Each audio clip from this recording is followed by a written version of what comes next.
Welcome back, romance lovers. This is part 2 of our captivating romance audiobook series. If you missed the drama, passion, and heart-stopping moments of part 1, don't worry, I've got you covered. Just click the link in the description or comments to catch up before diving into this next chapter. Trust me, you don't want to miss a single moment of this epic love story. Don't forget to like, subscribe, and let me know your thoughts below. Chapter 5: Betrayal and Return.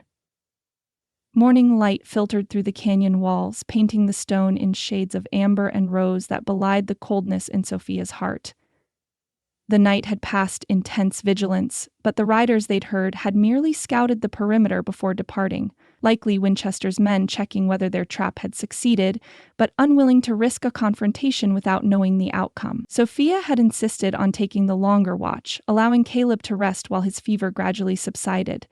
The hours of solitude had given her ample time to piece together fragments of conversations, veiled references, and strange tensions that had puzzled her since arriving in Silverado. By dawn, suspicion had crystallized into certainty, grief into anger. Now Caleb sat by the cold campfire, his injured shoulder bandaged but his expression reflecting deeper wounds. He watched silently as Sophia emerged from her tent, her eyes red-rimmed from sleepless tears she had refused to shed until safely hidden from view. "Tell me everything," she demanded without preamble, her voice steady despite the turmoil within. "No more half-truths or evasions. I want to know exactly what connection you had to my husband's death." Caleb's face remained impassive, though something flickered behind his eyes. Resignation, perhaps, or the grim acceptance of a reckoning long overdue? He gestured toward a rock beside him, offering her a seat. "I'd rather stand," she replied coldly. He nodded, wincing slightly as the movement disturbed his injured shoulder. 5 years ago, I was between jobs. Mining work had dried up after a cave-in at the Continental killed 12 men. No one was hiring, and I was down to my last dollars.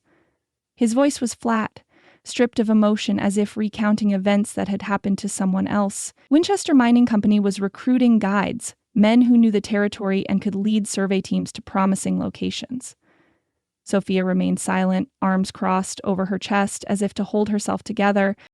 They paid well, asked few questions. I led 3 expeditions, just pointing out landmarks, helping them assess potential claims. His gaze dropped to his hands, large and capable, but somehow diminished in the telling. The 4th expedition included your husband. A sharp inhalation was Sophia's only response, though her fingers dug into her arms hard enough to bruise. Charles Fairbank had Eastern investment money, was looking to establish a significant operation.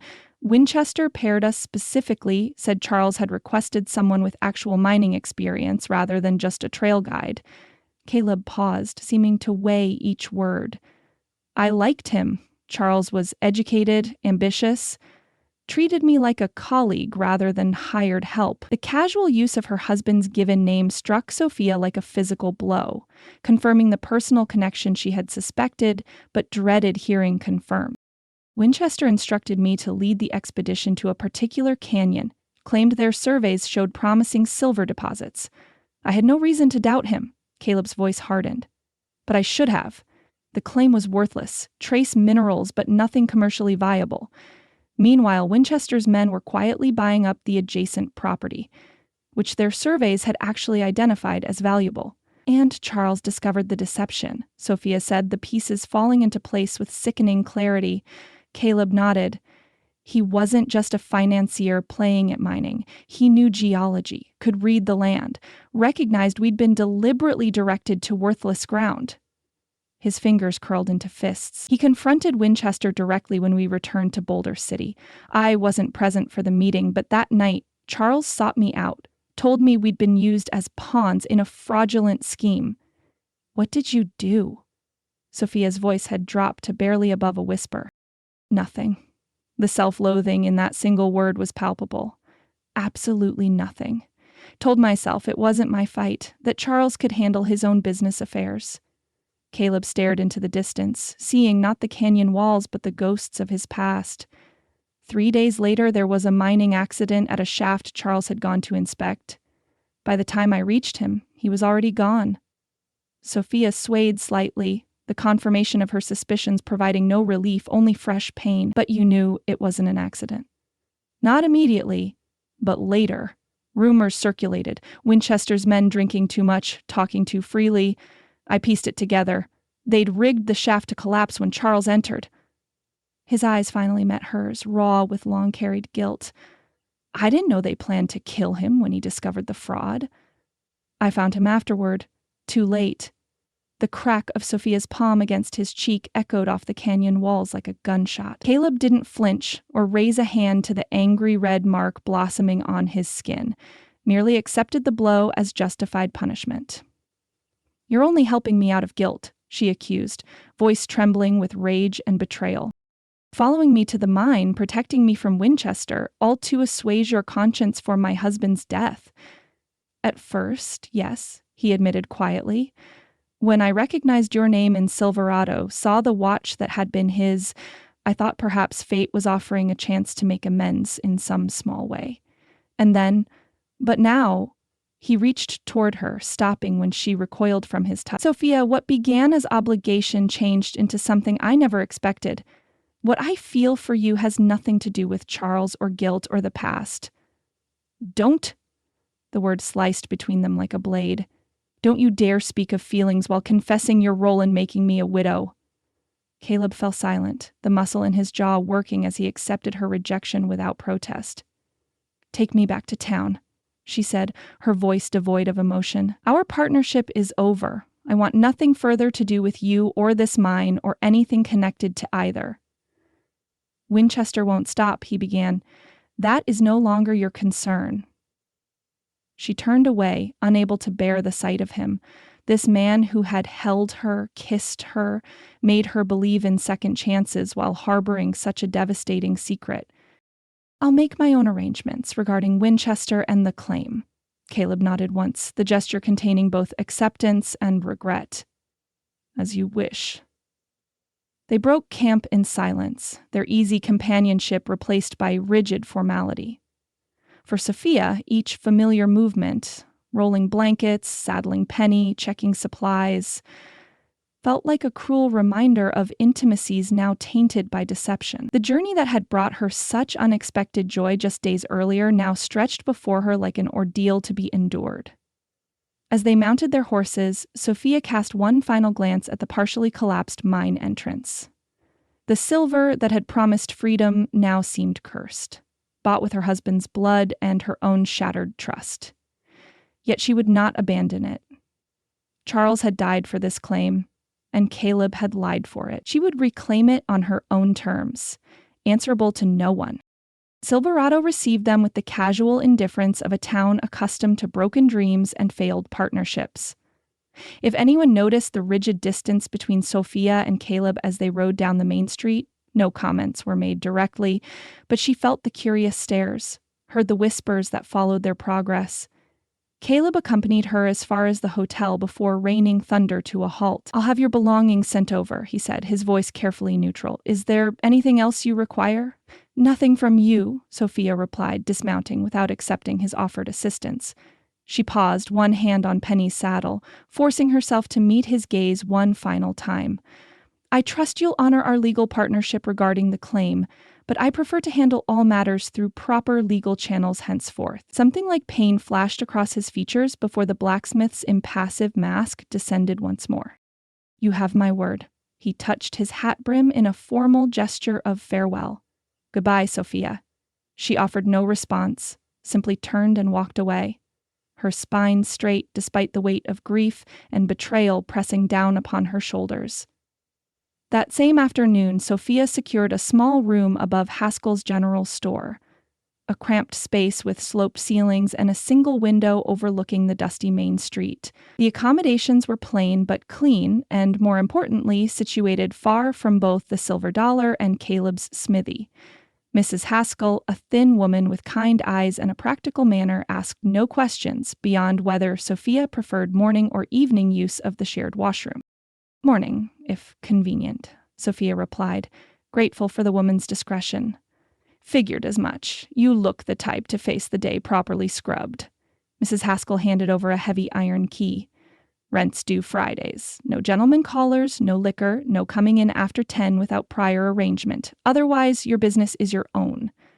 The simple statement of boundaries provided unexpected comfort after the emotional tumult of recent days.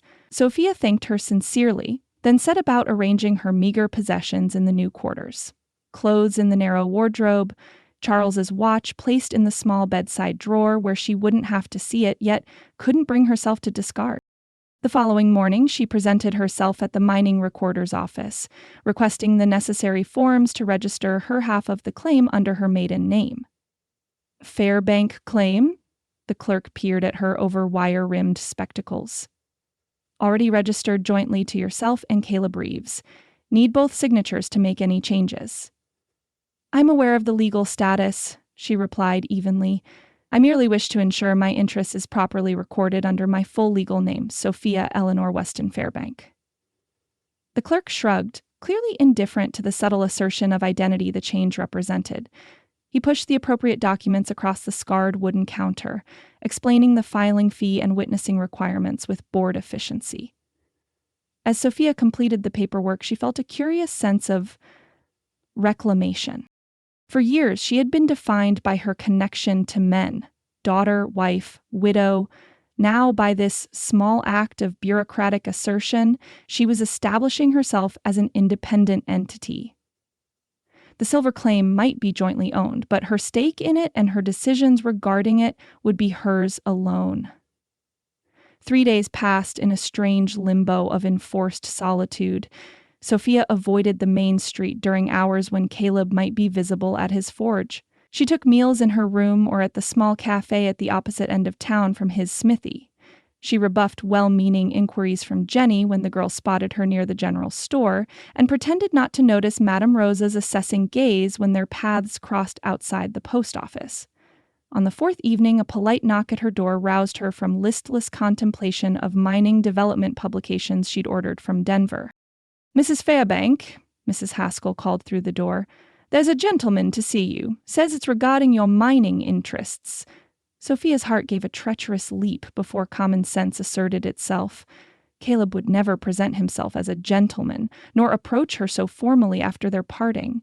She opened the door to find Mrs. Haskell accompanied by a tall, impeccably dressed man, whose tailored suit and gold watch chain screamed Eastern refinement. His salt and pepper hair was fashionably styled, his beard neatly trimmed, and his bearing suggested the confidence of wealth and education. Mrs. Fairbank, he said, executing a small bow that would not have been out of place in a Boston drawing room.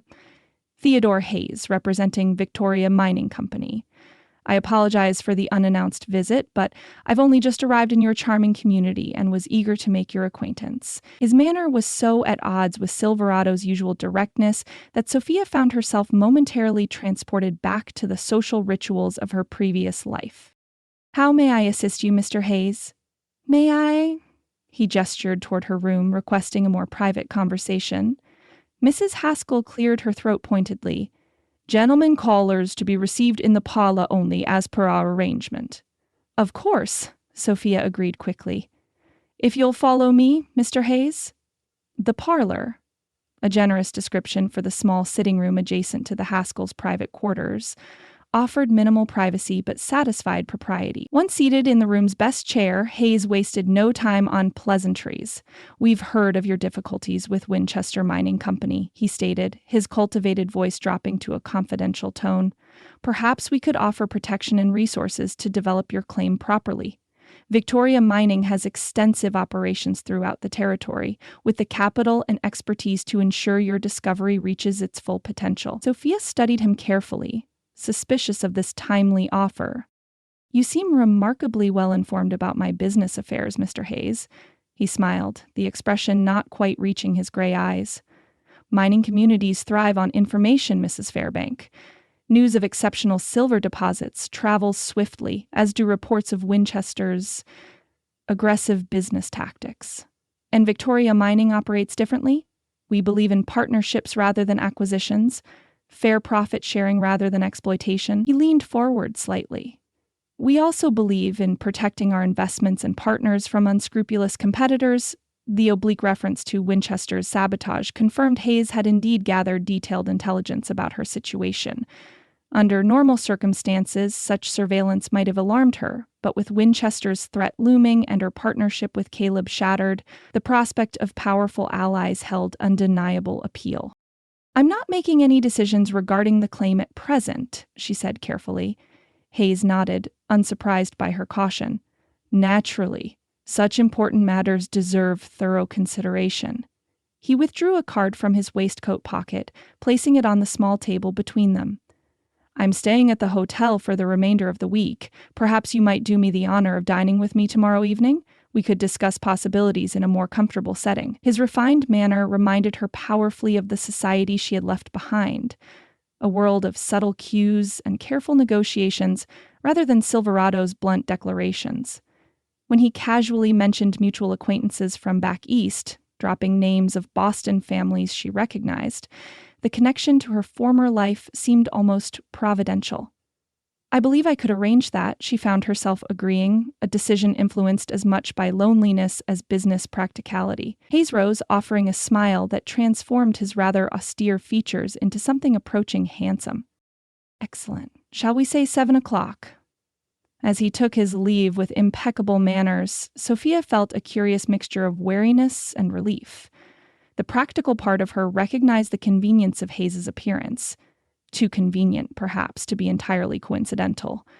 Yet the woman in her, wounded by Caleb's betrayal and isolated by her own choice, welcomed the prospect of civilized company that asked nothing of her heart. From the window of her small room, she could just glimpse the glow of Caleb's forge across town, a pinpoint of light in the gathering dusk.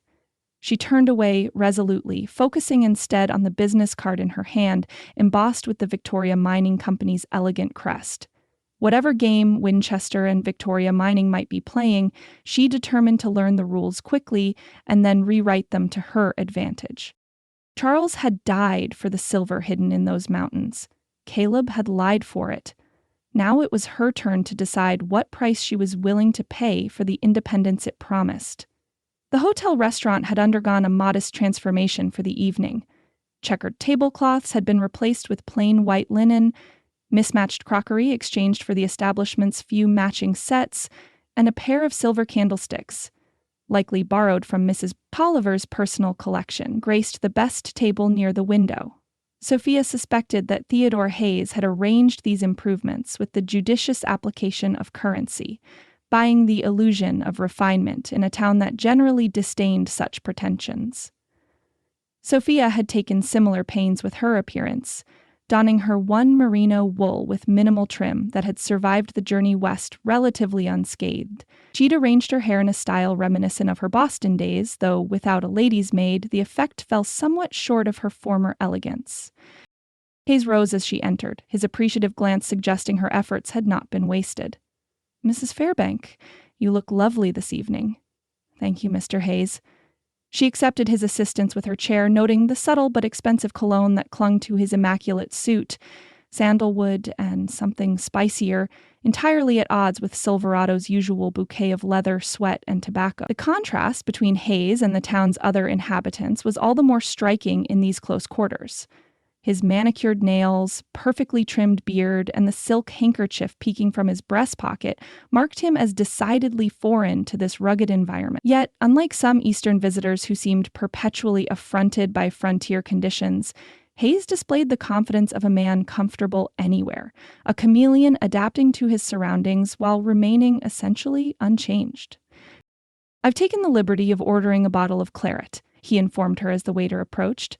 "I suspect we both might appreciate a respite from the local whiskey." The wine proved surprisingly good, certainly better than anything she'd expected to find in Silverado. As they sipped, Hayes skillfully guided the conversation through pleasantries and mutual acquaintances, establishing connections that transported Sophia momentarily back to mahogany dining tables and crystal chandeliers. "The Atherton family?" "Why, yes, I attended their Christmas musicale the year before last," she found herself reminiscing.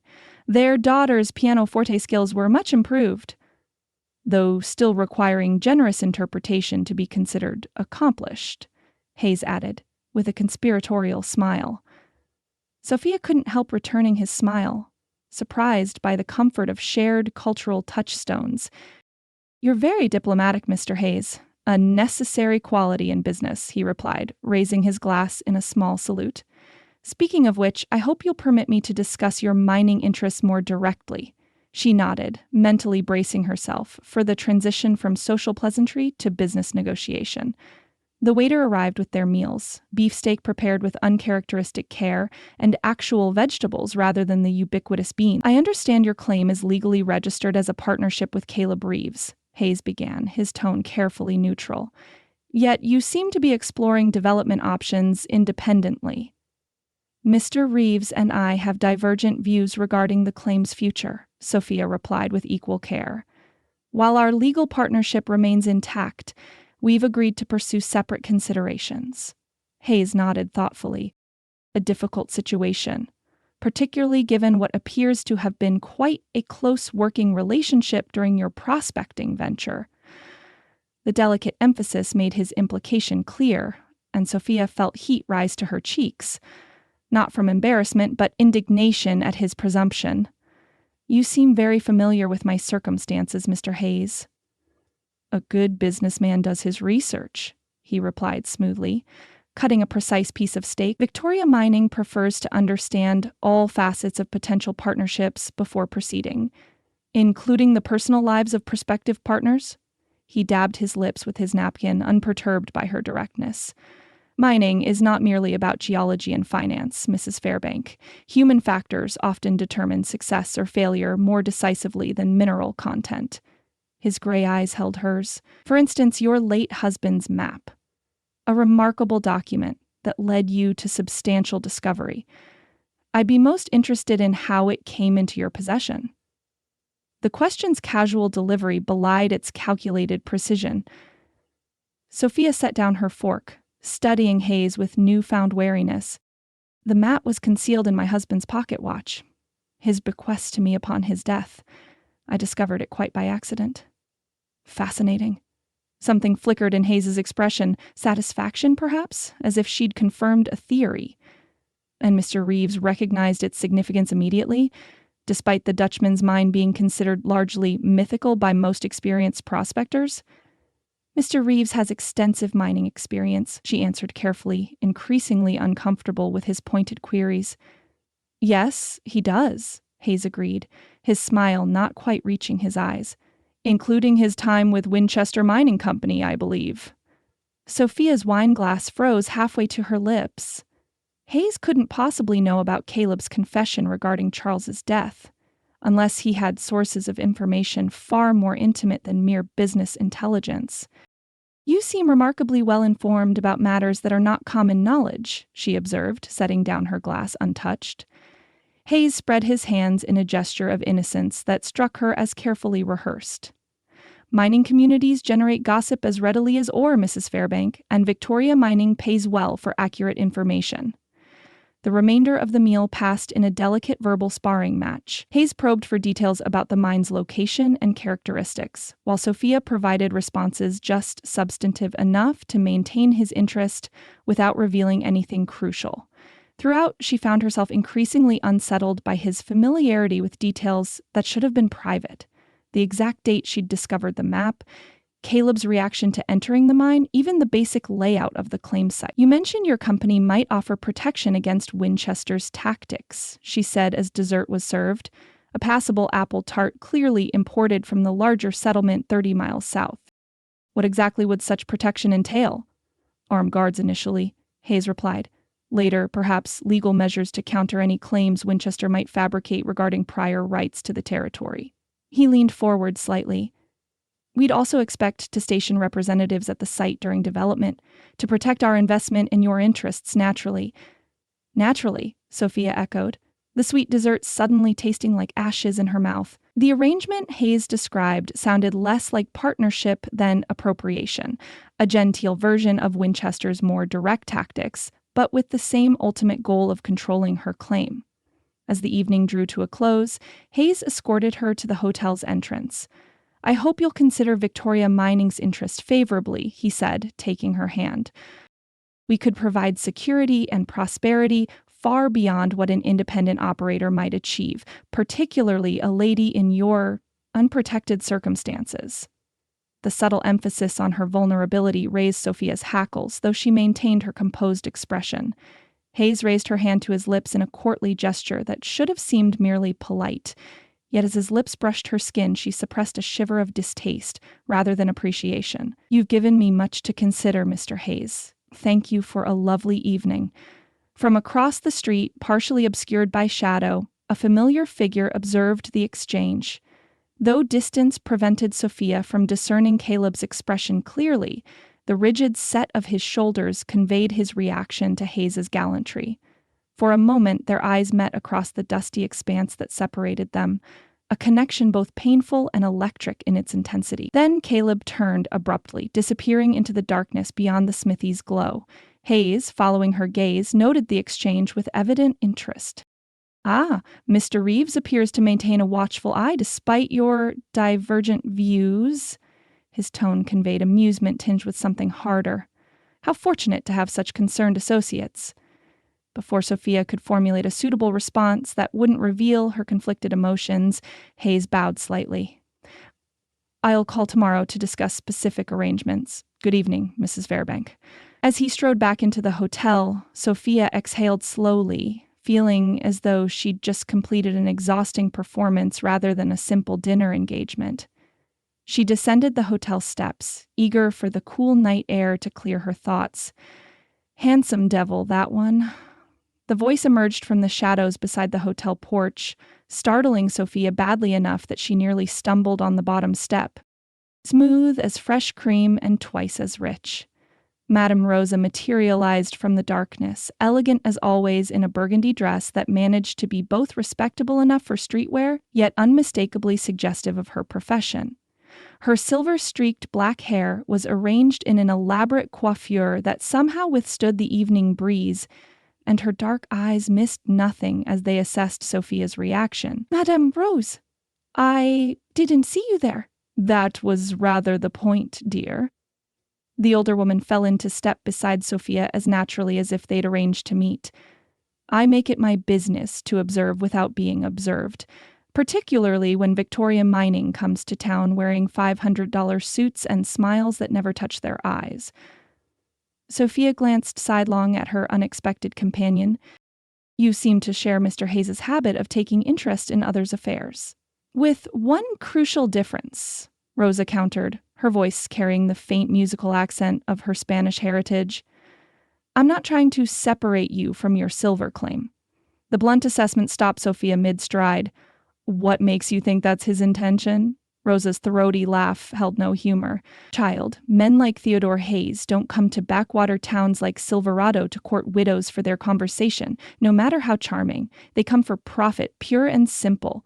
She touched Sophia's arm lightly, her expression softening. "Be careful with Victoria Mining. They're no better than Winchester, just prettier packaging on the same rotted goods." "You seem to speak from experience," Sophia observed, struck by the personal edge in the saloon owner's warning. Rosa's mouth twisted in a wry smile. "I came west as a company wife, married to Victoria Mining's chief engineer 20 years ago. When the silver ran out at their Comstock operation, so did his devotion to our marriage vows." Her gaze turned distant, focused on memories rather than the darkened street before them. These mining men see women as commodities, just like silver, valuable when useful, discarded when a richer prospect appears. The frank assessment, delivered without self-pity, struck Sophia with unexpected force. "I'm sorry," she said simply. Rosa shrugged, the elegant gesture at odds with the harshness of her experiences. "I built a better life without him, owned my establishments outright within 5 years. Her shrewd eyes returned to Sophia's face. "But I learned to recognize predators in gentlemen's clothing. Your Mr. Hayes fits the description perfectly." "He's not my Mr. Hayes," Sophia protested automatically. "Keep it that way," Rosa advised. "Victoria Mining and Winchester have been circling each other for years, competing for the same claims, using the same underhanded tactics, occasionally even employing the same men." She studied Sophia thoughtfully. "When you mentioned Hayes's familiarity with your background, what exactly did you mean?" Sophia hesitated only briefly before describing Hayes's detailed knowledge of matters that should have been private: the map's discovery, the claim site's characteristics, even her relationship with Caleb. As she spoke, Rosa's expression grew increasingly troubled. "That's worth considering very carefully," she said when Sophia finished. "Such specific information suggests sources beyond common gossip. What are you suggesting?" "I'm not entirely certain," Rosa admitted, glancing toward the hotel where lights still burned in Hayes's window.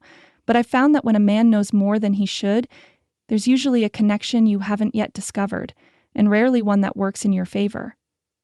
They had reached the general store, its windows dark save for a single lamp burning in the Haskells' private quarters. Sophia paused at the side entrance that led to her rented room. "Thank you for the warning," she said sincerely. "I admit I found Mr. Hayes's manner unsettling despite its superficial charm." "Trust that instinct," Rosa advised.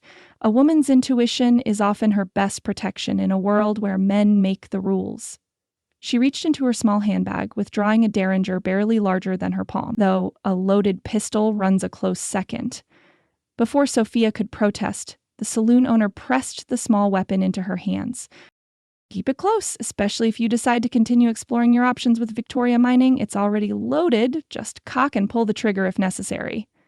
The cool metal felt incongruously heavy for such a small object. "I couldn't possibly." "You could and you will," Rosa interrupted firmly. "I have others, and unlike your delightful dinner companion, I expect nothing in return except your continued well-being." Her lips curved in a genuine smile. "Besides, I've invested too much good whiskey in your education to see you become another mining company casualty." With that curiously tender declaration, Madame Rosa turned and glided away, her burgundy skirt swishing softly in the quiet night. Sophia watched until her distinctive silhouette disappeared around the corner, then climbed the stairs to her room, the small derringer clutched in her palm like a talisman against the uncertainty that seemed to multiply with each passing day. 3 days after her unsettling dinner with Theodore Hayes, Sophia stood outside the general store, examining bolts of fabric Mrs. Haskell had just received from Denver. Though practical necessity required little beyond her current wardrobe, the simple pleasure of touching decent cotton and serviceable wool provided momentary distraction from the confusion of her circumstances. Haskell observed, unfolding a length of cornflower cotton. "Matches your eyes, and it's sturdy enough for everyday wear." "It's lovely," Sophia agreed, running her fingers over the tightly woven material. "Perhaps just enough for a shirtwaist." The distant rumble of wheels and horses' hooves announced the twice-weekly stagecoach, right on schedule for once. Mrs. Haskell immediately abandoned the fabric display, her expression brightening with anticipation. "Mail day," she explained, already reaching for her bonnet. "My sister in Kansas City writes religiously. Would you mind terribly if we continued this later?" Sophia smiled at the shopkeeper's barely concealed eagerness. "Of course not. I should collect my own correspondence, though I expect little." Together, they joined the small crowd gathering near the stagecoach stop, one of Silverado's few communal rituals that transcended social divisions. Prospectors and merchants, saloon girls and respectable matrons alike assembled to witness the arrival of mail, supplies, and occasional new faces that might disrupt the settlement's monotony. The coach arrived in its usual cloud of dust and commotion, the driver expertly maneuvering the 6-horse team to a precise halt before the territorial post office. As passengers disembarked and mail sacks were unloaded, Sophia hung back from the eager crush, content to wait until the initial excitement subsided before inquiring after any letters. She was studying the passengers with idle curiosity. A drummer with sample cases, a young woman clutching a carpet bag who looked to be a new girl for the silver dollar, 2 nondescript men in dusty suits, when a voice called her name, a voice she had never expected to hear again in this lifetime. "Sophia? Good God, it is you!" The world tilted oddly beneath her feet as she turned toward that impossible sound. Through the settling dust, a figure separated from the other passengers. Tall, elegantly dressed despite travel stains, with features she had memorized in grief and gradually allowed to fade in resigned acceptance. Charles Fairbank stood before her, very much alive though thinner and grayer than she remembered. His golden hair had dulled, Lines etched more deeply around his eyes, but the handsome face that had charmed Boston society remained essentially unchanged. He stared at her with an expression of delighted disbelief, as if she were the one who had returned from the dead. "Charles," her voice emerged as little more than a whisper, inaudible beneath the bustle of the stagecoach's arrival. He stepped closer, that familiar smile breaking across his face. The same smile that had once made her heart flutter in the ballrooms of Beacon Hill. "My darling wife, what extraordinary fortune to find you here, of all places!" The ground beneath Sophia seemed to dissolve entirely. Darkness encroached from the edges of her vision, narrowing to a single point centered on her dead husband's face. She was distantly aware of voices exclaiming in alarm, of Charles lunging forward with outstretched arms, before consciousness fled completely and she collapsed in the middle of Silverado's dusty Main Street. Sophia returned to awareness gradually, first registering the familiar scent of Mrs. Haskell's lavender water, then the coarse texture of her bed covers against her fingers. She opened her eyes to find herself in her room above the general store, a cool cloth on her forehead, and Charles Fairbank seated beside her bed. "There you are," he said, relief evident in his voice. "You gave me quite a fright, my dear." For one wild moment, Sophia wondered if she had imagined the past year. Charles's reported death, her journey west, her time with Caleb, the silver mine. Perhaps she had fallen ill with brain fever and was only now waking from delirious dreams. But the Spartan furnishings of her rented room were no fever dream, nor was the expression of calculated concern on her husband's face as he reached for her hand. She snatched it away, struggling to sit upright despite her lingering dizziness. "How is this possible? You're dead. I received official notification there was a funeral." "A necessary deception, I'm afraid." Charles straightened his already immaculate cuffs. A nervous gesture she remembered from their marriage. "A woman I regret having to maintain, especially at your expense." "Necessary?" Sophia repeated, disbelief warring with anger as the implications of his words registered fully. "You allowed me to believe you were dead for over a year." Charles had the grace to look somewhat abashed, though the expression sat unnaturally on features more accustomed to confidence. "I had to disappear completely, even from you, until it was safe. Winchester's reach is longer than you might imagine, and his methods more ruthless." "Winchester?" The name brought unwelcome echoes of Caleb's confession. "Edgar Winchester," Charles confirmed, his expression darkening.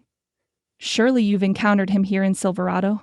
The man leaves his stench wherever mining interests exist." Sophia's mind raced, trying to reconcile this new information with what she already knew. The mining accident near Boulder City, it was staged? Brilliantly so, if I may say. A hint of pride crept into Charles's voice. The body was that of an unfortunate drifter who bore a passing resemblance to me. Winchester's men were so eager to report my demise that they never looked closely at the crushed remains. His smile turned grim. "Meanwhile, I've spent the past year gathering evidence of Winchester's systematic fraud and intimidation tactics across 3 territories." "And you couldn't have sent word? A letter? Some indication that I wasn't a widow?" The hurt and indignation Sophia had suppressed beneath shock began to surface. "I sold everything to pay debts you left behind. I crossed the continent alone." Charles at least had the decency to appear genuinely remorseful. "I couldn't risk any communication that might be traced. Winchester has informants everywhere, including the Postal Service." He leaned forward, his blue eyes intense with earnestness. "Believe me, Sophia, learning you had left Boston was a terrible shock. I've been searching for you for months." "How did you find me?" "Pure chance. I was pursuing a lead regarding Winchester's operations here when I happened to overhear gossip about a refined Boston widow who'd arrived this spring." His expression softened.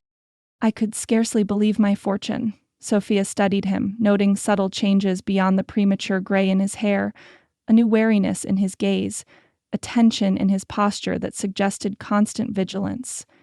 Whatever Charles had experienced in his year of playing dead, it had marked him in ways beyond the physical.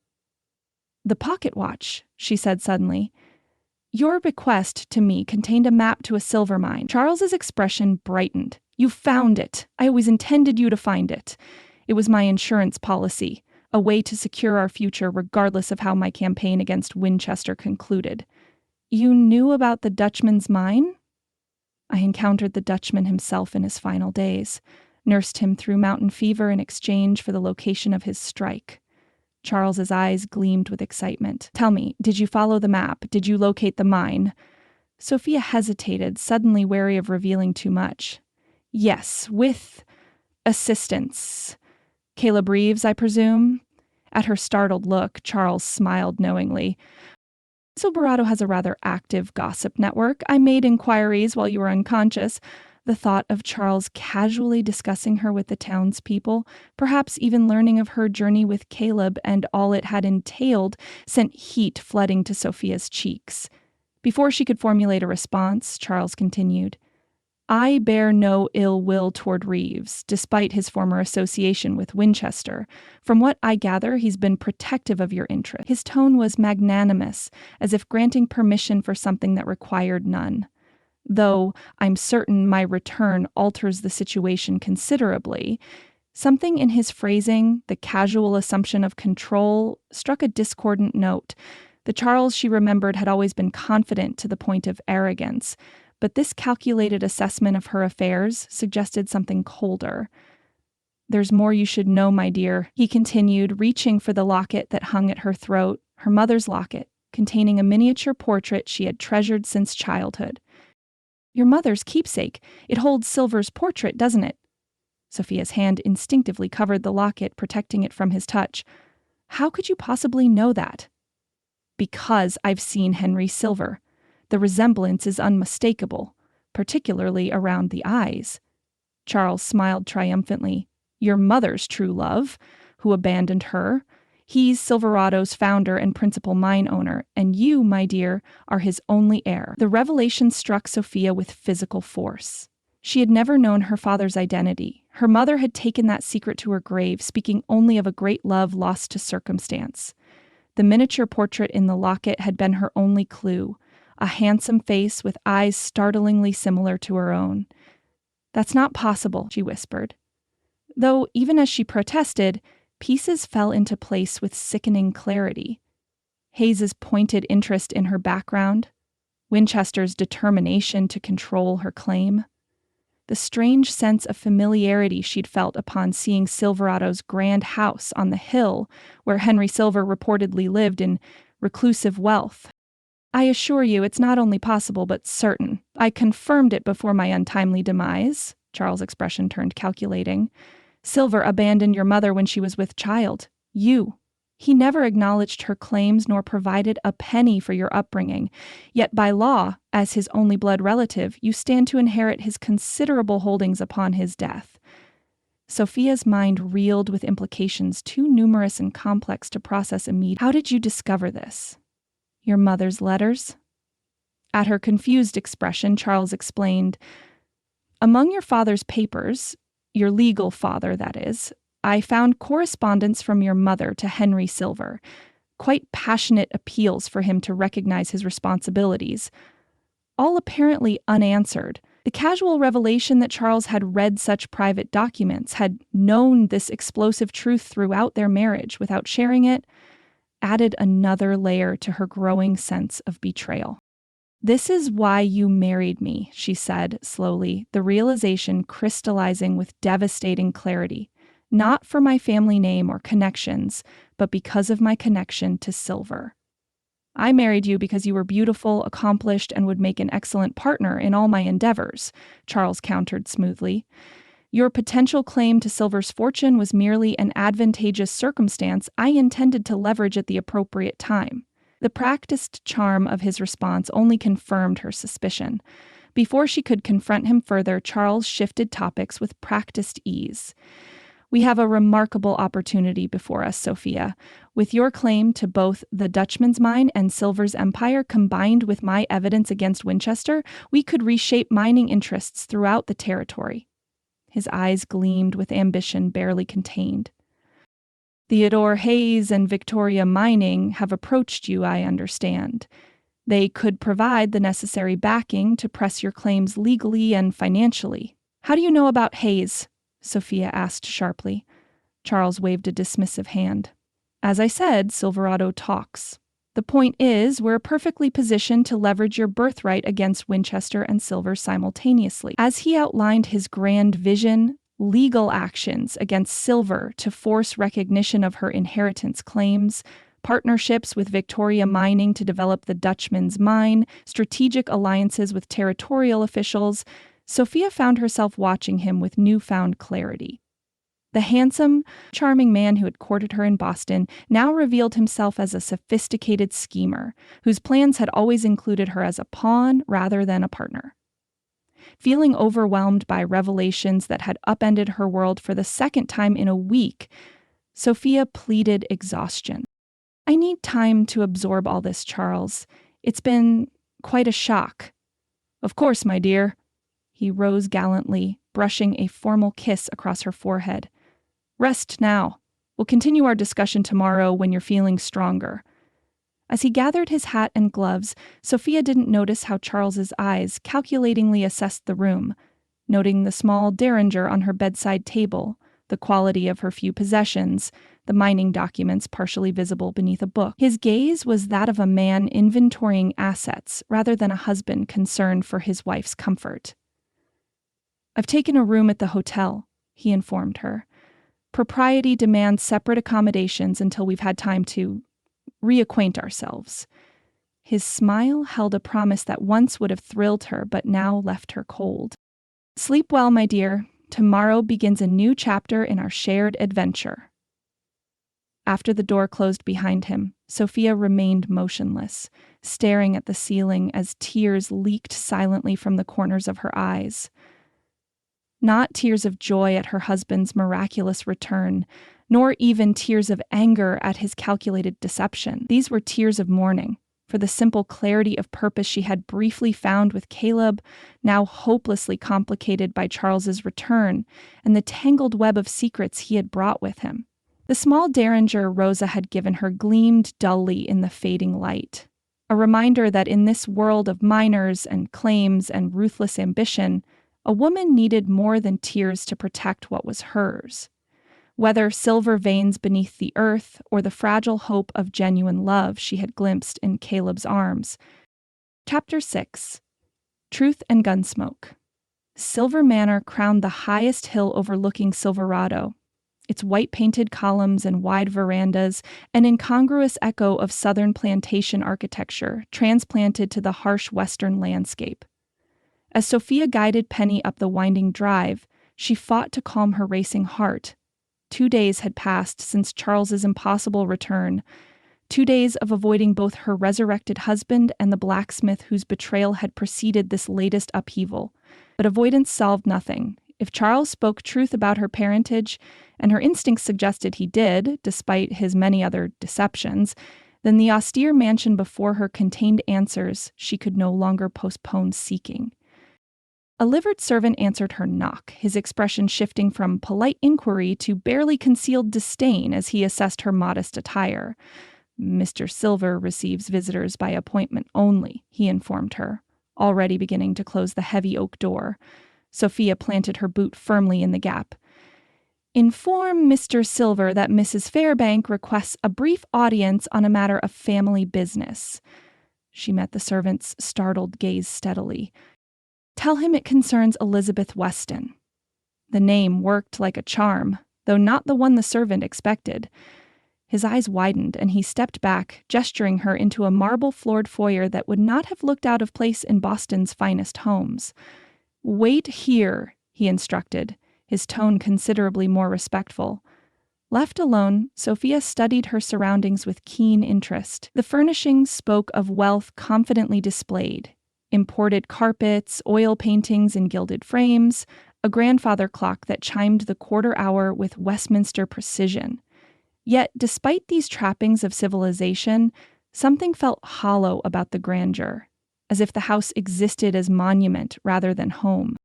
Her examination was interrupted by the return of the servant, his expression now carefully neutral. Mr. Silver will see you in his study. She followed him through a high-ceilinged hallway lined with landscape paintings, including several depicting Silverado in its earlier days. to a door of dark polished oak. The servant knocked once, then opened it without waiting for response.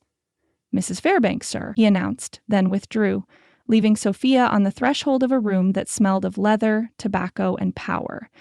Henry Silver stood with his back to her, facing a wall of windows that offered a commanding view of the town below. Even from behind, his bearing suggested both strength and stubbornness. Broad shoulders only slightly stooped with age, silver-streaked dark hair cut in a military style, one hand clasped behind his back while the other held a crystal tumbler containing amber liquid despite the early hour. "Mrs. Fairbank." He turned slowly, his voice a graveled bass that suggested years of cigars and whiskey. "To what do I owe this unexpected visit?" Sophia's carefully prepared speech dissolved as she took in the man before her. Charles had not exaggerated the resemblance.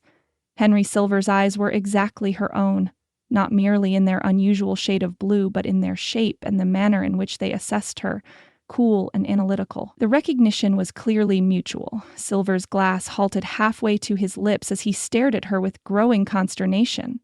"My God," he murmured, then masked his shock with a deliberate sip of whiskey. "You mentioned Elizabeth Weston, a name I haven't heard in many years." "My mother," Sophia replied, advancing into the room with more confidence than she felt, "who died 11 years ago, never having recovered from a broken heart when her true love abandoned her." Silver's expression hardened. "If you've come seeking money based on some fanciful tale of ancient romance, I've come seeking truth, Mr. Silver." Sophia withdrew her mother's locket from beneath her shirtwaist, opening it to reveal the miniature portrait within. Beginning with why you pretended not to recognize the daughter whose existence you've denied for 30 years. For a moment, Silver looked as if he might maintain his denial. Then his shoulders slumped fractionally and he gestured toward a leather chair. "Sit down, Mrs. Fairbank." Sophia remained standing. "I prefer directness to courtesy under the circumstances." A fleeting expression, respect mingled with irritation, crossed his weathered features.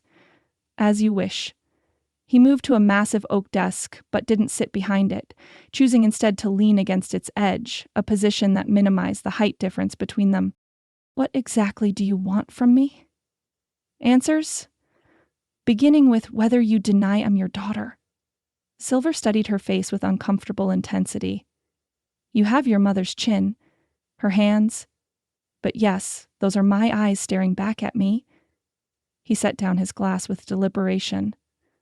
"Elizabeth Weston was the great passion of my youth and my greatest regret. Because you abandoned her when she was with child?" He flinched visibly. "Is that what she told you?" "She told me nothing. She kept your identity secret even on her deathbed." Sophia's voice caught, despite her determination to reveal no emotion. "It was my husband who discovered the connection." "Ah, yes, Charles Fairbank." Silver's tone darkened. "Recently returned from the dead, I understand, and making quite a stir in my town." "Your town?" Sophia repeated.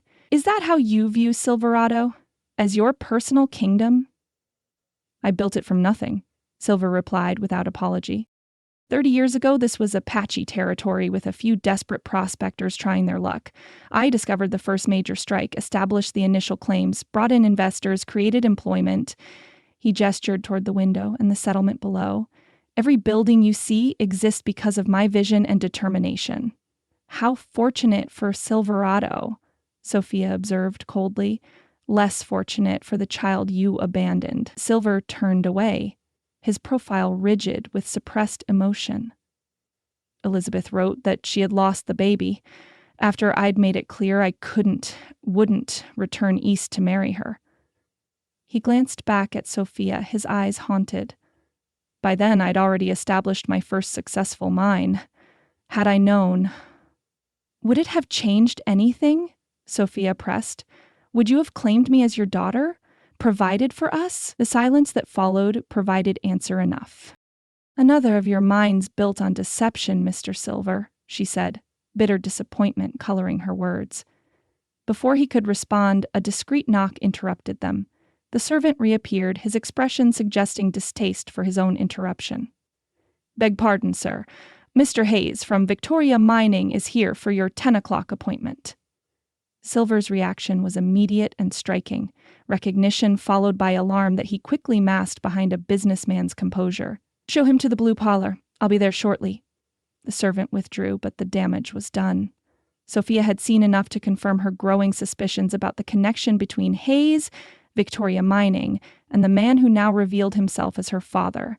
You know Hayes? It wasn't a question. Mining is a small world in these territories, Silver replied evasively. Now, if you'll excuse me. I haven't finished, Sophia cut in, emboldened by anger. Why is Victoria Mining calling on you while simultaneously courting me regarding my claim? What game are Hayes and Winchester playing, with you apparently in the middle? Silver's eyes narrowed. What exactly has your devoted husband told you about Victoria Mining's interests in the region? Enough to suggest that your relationship with them is more complex than mere business rivalry. She held his gaze steadily. And that you have something they want badly enough to manipulate your long-lost daughter to get it. For an instant, genuine concern flickered across Silver's features. Mrs. Fairbank. Sophia, whatever Charles has told you about Victoria Mining or your connection to me, I advise caution. There are currents running beneath this situation that you cannot possibly understand. Then enlighten me. Silver shook his head. Not now. Hayes is waiting, and that man's patience has limits I've learned not to test. He straightened, once again the imperious mine owner rather than the conflicted father. Come back tomorrow, 10 in the morning. We'll speak privately then. Sophia recognized dismissal when she heard it. She also recognized genuine anxiety beneath Silver's brusque manner. Not for her welfare necessarily, but certainly for something threatened by Hayes's presence. Tomorrow, then, she agreed, turning toward the door before pausing. One last question, Mr. Silver. My mother's locket. Did you give it to her? Something softened in his expression. On the day I left Boston, knowing I would not return, I told her to remember me kindly if she could. His voice dropped to little more than a whisper. I never imagined she would pass it to you. Or that you would one day stand before me with her chin in my eyes, demanding the reckoning I've avoided for 30 years.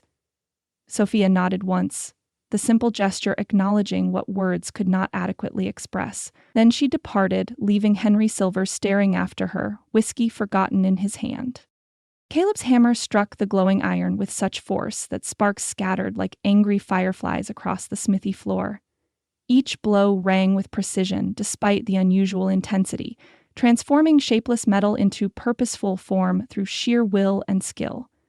Sophia hesitated in the shadows beyond the open doorway, watching him work. 3 days had passed since their return from the mine, since his confession about Charles had shattered whatever fragile future they might have built together. In that time, she had hardened her heart against him, telling herself his betrayal was unforgivable. Yet here she stood, drawn to him despite everything, because of everything, that had transpired between them. The rhythmic pounding ceased abruptly. Caleb hadn't turned around, but Sophia realized he had sensed her presence all the same. Either come in or move on, he said without turning, his voice tight with controlled emotion. Hovering in doorways tends to get a person singed in a smithy. Sophia stepped into the familiar space, the heat from the forge striking her like a physical force after the cool spring morning outside. Caleb still didn't face her, instead plunging the shaped metal into a nearby water barrel. Steam hissed upward, momentarily obscuring him in a ghostly veil. When he emerged from the vapor, he finally looked at her, wiping sweat from his brow with a forearm that bore fresh burns alongside older scars. Come to accuse me of more crimes? His tone aimed for indifference but fell short, revealing the raw wound beneath his gruff exterior. No. She took another step forward, close enough now to feel the massive heat radiating from the forge. I came because despite everything, you're the only person in Silverado I trust with what I've learned. Caleb's expression shifted subtly, wariness giving way to reluctant curiosity. And what have you learned, Mrs. Fairbank, that brings you back to a man you called betrayer? Charles is alive. Caleb's hammer clattered to the floor, narrowly missing his boot. The sound echoed in the sudden silence that followed her statement. "Charles is alive," he repeated, disbelief etched in every line of his face. "That's not possible. He arrived on yesterday's stagecoach, very much alive, though considerably changed." Sophia studied Caleb's reaction carefully. He claims he faked his death to escape Winchester's men while gathering evidence of fraud.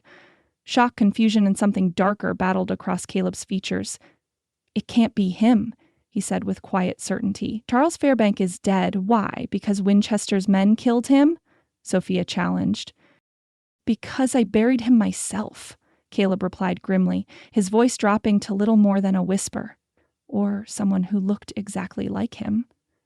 The forge's heat suddenly seemed insufficient against the chill that ran through Sophia at his words. "You're certain?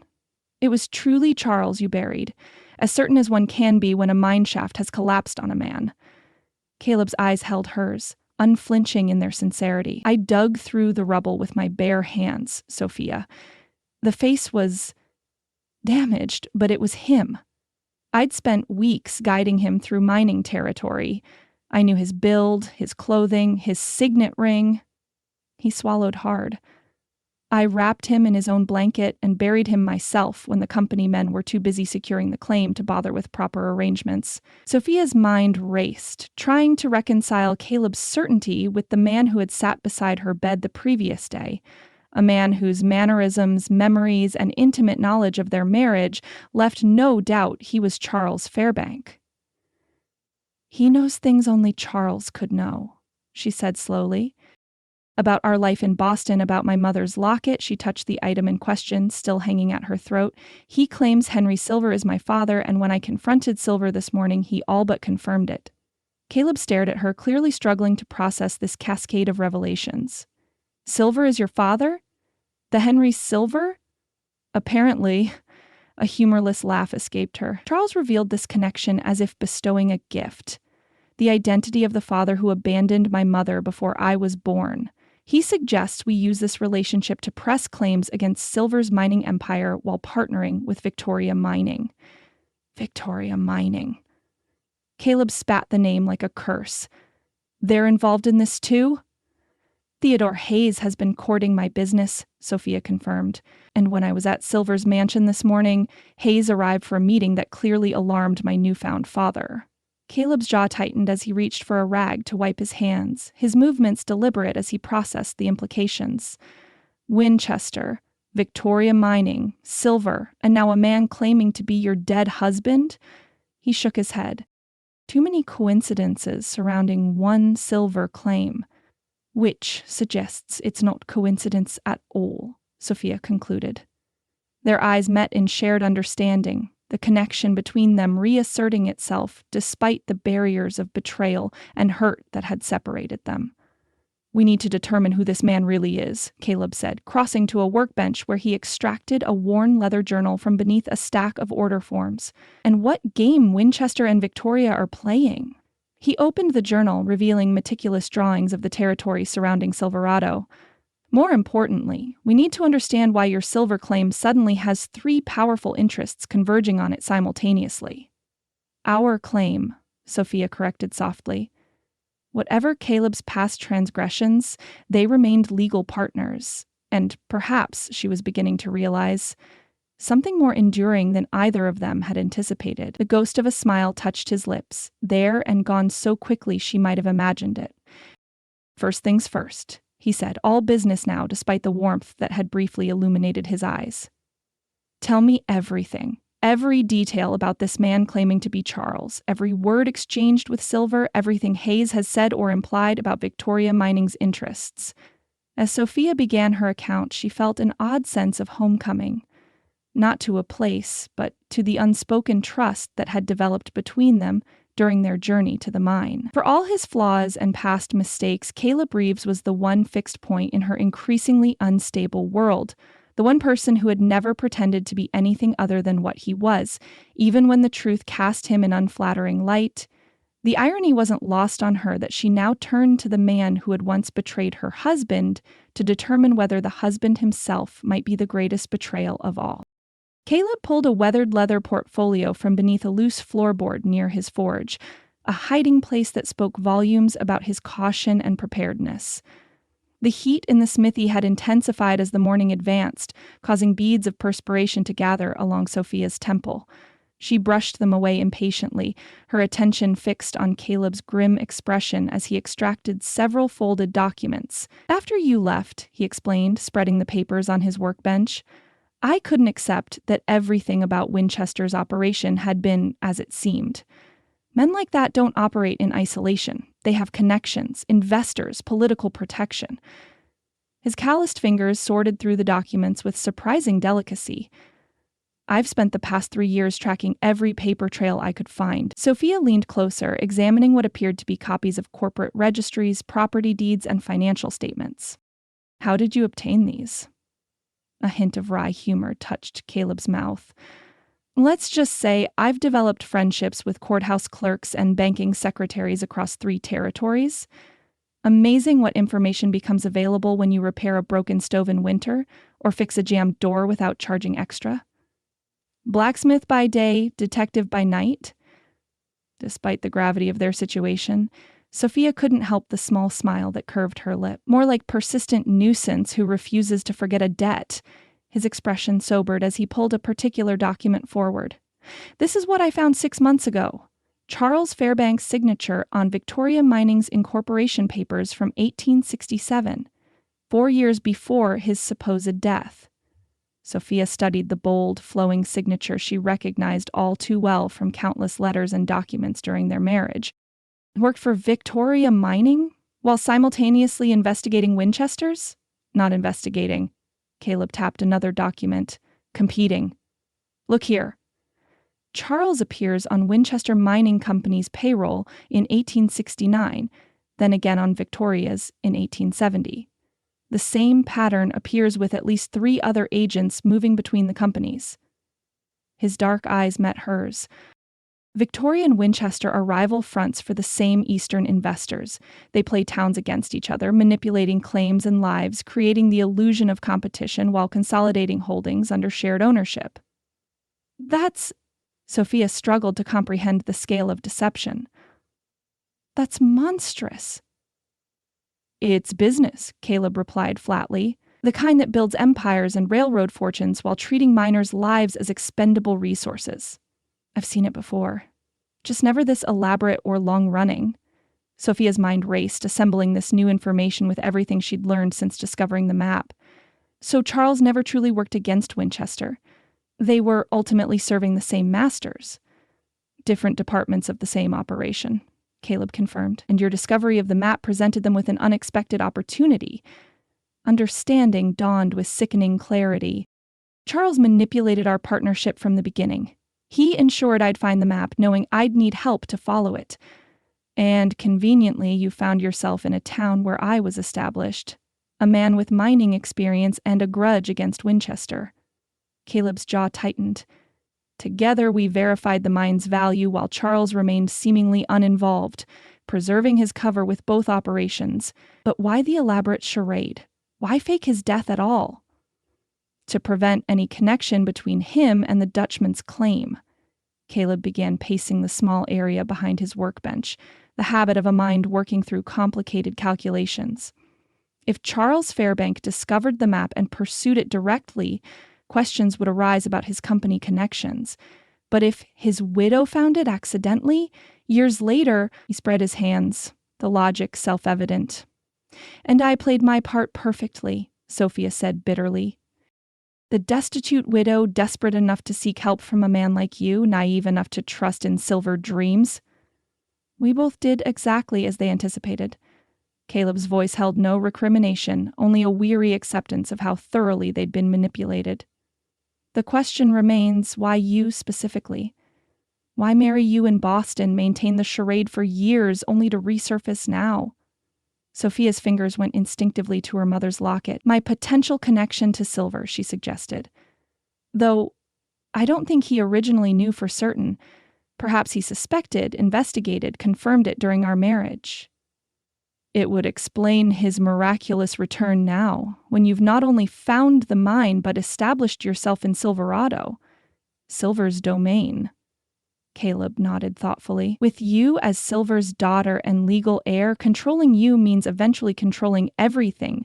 The Dutchman's mine, Silver's operations, the entire region's mineral wealth. The pieces were falling into place with a precision that left Sophia breathless with its ruthless elegance. Charles never loved me, she said, the words more statement than question. Our entire marriage was just another mining operation. Caleb stopped his pacing, his eyes meeting hers with unexpected gentleness. I can't speak to his feelings, Sophia, but I know this. Men capable of such calculated deception rarely have room in their hearts for genuine love. Before she could respond, the air was split by a sharp crack. The window behind Caleb's workbench shattered, sending glass fragments spraying across the room. Caleb reacted instantly, lunging toward Sophia and pulling her behind the solid mass of the forge as a second shot splintered wood where she had been standing moments before. Stay down, he commanded, reaching beneath the workbench to extract a Winchester rifle. The irony of the manufacturer wasn't lost on Sophia, despite the danger of their situation. Who's shooting at us? She demanded, pressing herself against the stone base of the forge as another bullet struck the far wall. 3 guesses, Caleb replied grimly, using the rifle's stock to clear remaining glass from the window frame before cautiously peering out. Though I'd wager it's your husband's associates rather than Winchester's this time. As if confirming his assessment, a familiar voice called from the street. Reeves! Send out Mrs. Fairbank and you might live to shoe another horse. Charles, Sophia whispered, the final hope that there might be some innocent explanation for his return evaporating like morning dew under a merciless sun. Caleb's expression hardened. Your devoted husband appears to have dispensed with subtlety. He glanced around the smithy, assessing options with the quick efficiency of a man accustomed to dangerous situations. There's a back door through the silver dollar. When I start firing, run for it. Head toward the silver dollar. Rosa will help you. I'm not leaving you to face them alone. His eyes met hers briefly, something fierce and protective flashing in their depths. This isn't a negotiation, Sophia. They want you alive. Me? They'll happily bury in a shallow grave. He checked the rifle's chamber. I'll be right behind you. Now get ready to move. Before she could protest further, Caleb swung around the edge of the forge and fired 3 rapid shots through the broken window. Shouts and cursing from outside suggested at least one bullet had found its mark. Taking advantage of the momentary confusion, Sophia gathered her skirts and ran for the storeroom, heart pounding in rhythm with her footsteps. The back door opened onto a narrow alley littered with discarded horseshoes and metal scraps. She burst into the sunlight, blinking against the sudden brightness, then sprinted toward the main street. Behind her, the continued exchange of gunfire confirmed Caleb was providing covering fire as promised. She had nearly reached the street when Caleb emerged from the smithy, rifle in one hand while the other clutched his upper arm where crimson stained his shirt sleeve. Keep moving, he shouted, gesturing urgently toward the silver dollar just visible down the dusty thoroughfare. Their flight through town created an immediate sensation. Shopkeepers ducked inside their establishments while curious miners emerged to witness the commotion. Sophia caught glimpses of startled faces as she ran, her breath coming in painful gasps, her tightly laced boots never designed for such desperate activity. A bullet kicked up dust mere inches from her feet, spurring her to greater speed.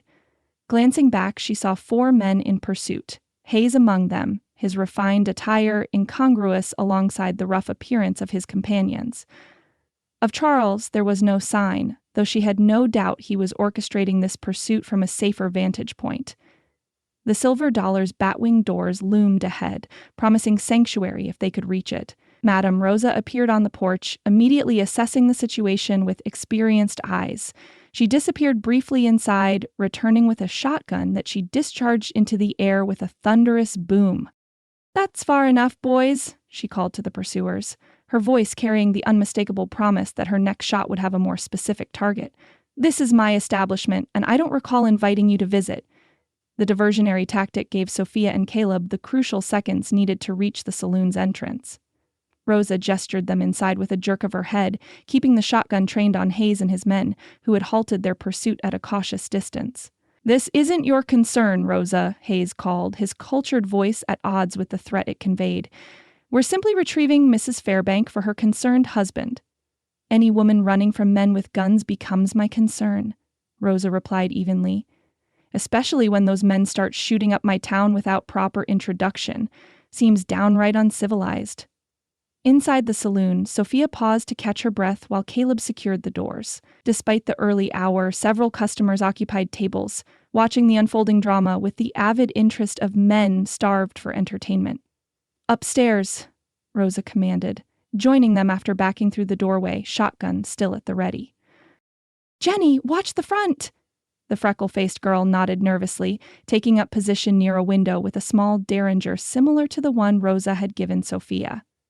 The saloon owner herded them toward a narrow staircase at the rear of the establishment, then past a row of closed doors on the upper floor to what appeared to be a storage closet at the far end of the hallway. To Sophia's surprise, Rosa reached behind a shelf of linens and triggered a hidden mechanism. The back wall of the closet swung inward, revealing a narrow staircase descending into darkness. "Down you go," she instructed, lighting a lamp from a nearby table. "Mind the steps. They're steeper than they look." The hidden passage led to a small underground room with rough stone walls and a packed earth floor. A few crates served as rudimentary furniture, while shelves along one wall held supplies, canned goods, ammunition, medical necessities. The air was cool but not stale, suggesting some form of ventilation connected to the surface. "What is this place?" Sophia asked, as Rosa closed the secret door behind them. "Sanctuary," the older woman replied, setting the lamp on a crate before turning her attention to Caleb's wounded arm. "Let me see that before you bleed all over my clean floor." Caleb submitted to her examination with stoic silence, though his jaw tightened when Rosa probed the wound. "Bullets gone through clean," she announced after a thorough inspection. "Missed the bone, which is the only stroke of luck you've had today by the looks of it." While Rosa tended Caleb's injury with the efficiency of one long accustomed to patching up damaged men, Sophia examined their unexpected refuge more carefully. The room showed signs of regular maintenance: no cobwebs in corners, supplies recently stocked, a pallet in one corner with clean blankets folded neatly atop it. "You were prepared for something like this," she observed. Rosa snorted softly as she wrapped a bandage around Caleb's arm.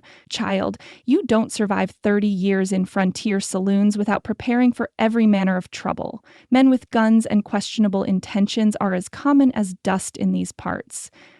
"But a hidden room? Secret passages?" Sophia gestured to their surroundings. "This seems beyond ordinary precaution." Rosa secured the bandage with a small metal clip, then wiped her bloodied hands on a clean rag. "This was a station on the Underground Railroad before becoming a saloon," she explained, her tone matter-of-fact but tinged with pride. "Silver built it originally, back when this town was nothing but a handful of tents and ambitious dreams." Sophia's gaze snapped to Rosa's face. "Silver? Henry Silver helped escaped slaves? Hard to believe, considering the ruthless businessman he became." Rosa shrugged. "People contain multitudes, Mrs. Fairbank. The young Henry Silver who arrived here 30 years ago was a different man than the one who sits in that mansion now. More idealistic, less hardened by compromise and loss." This revelation further complicated Sophia's feelings about her newfound father. The man who had abandoned her mother and denied her existence had also risked his fortune and freedom to help others escape bondage.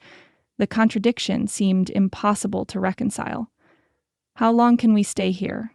Caleb asked, flexing his injured arm experimentally. "As long as needed," Rosa replied. "The passage continues beyond that wall," she pointed to a barely visible seam in the stonework, "and emerges half a mile outside town. I keep it maintained for emergencies."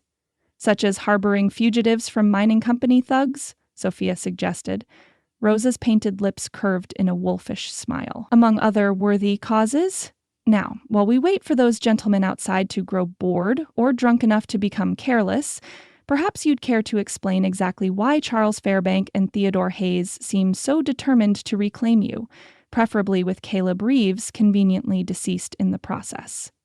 Sophia exchanged glances with Caleb, who nodded slightly, indicating his trust in Rosa's discretion. As Sophia began explaining everything they'd pieced together about Victoria mining, Winchester, and Charles's manipulations, she felt a curious sense of clarity emerging from chaos.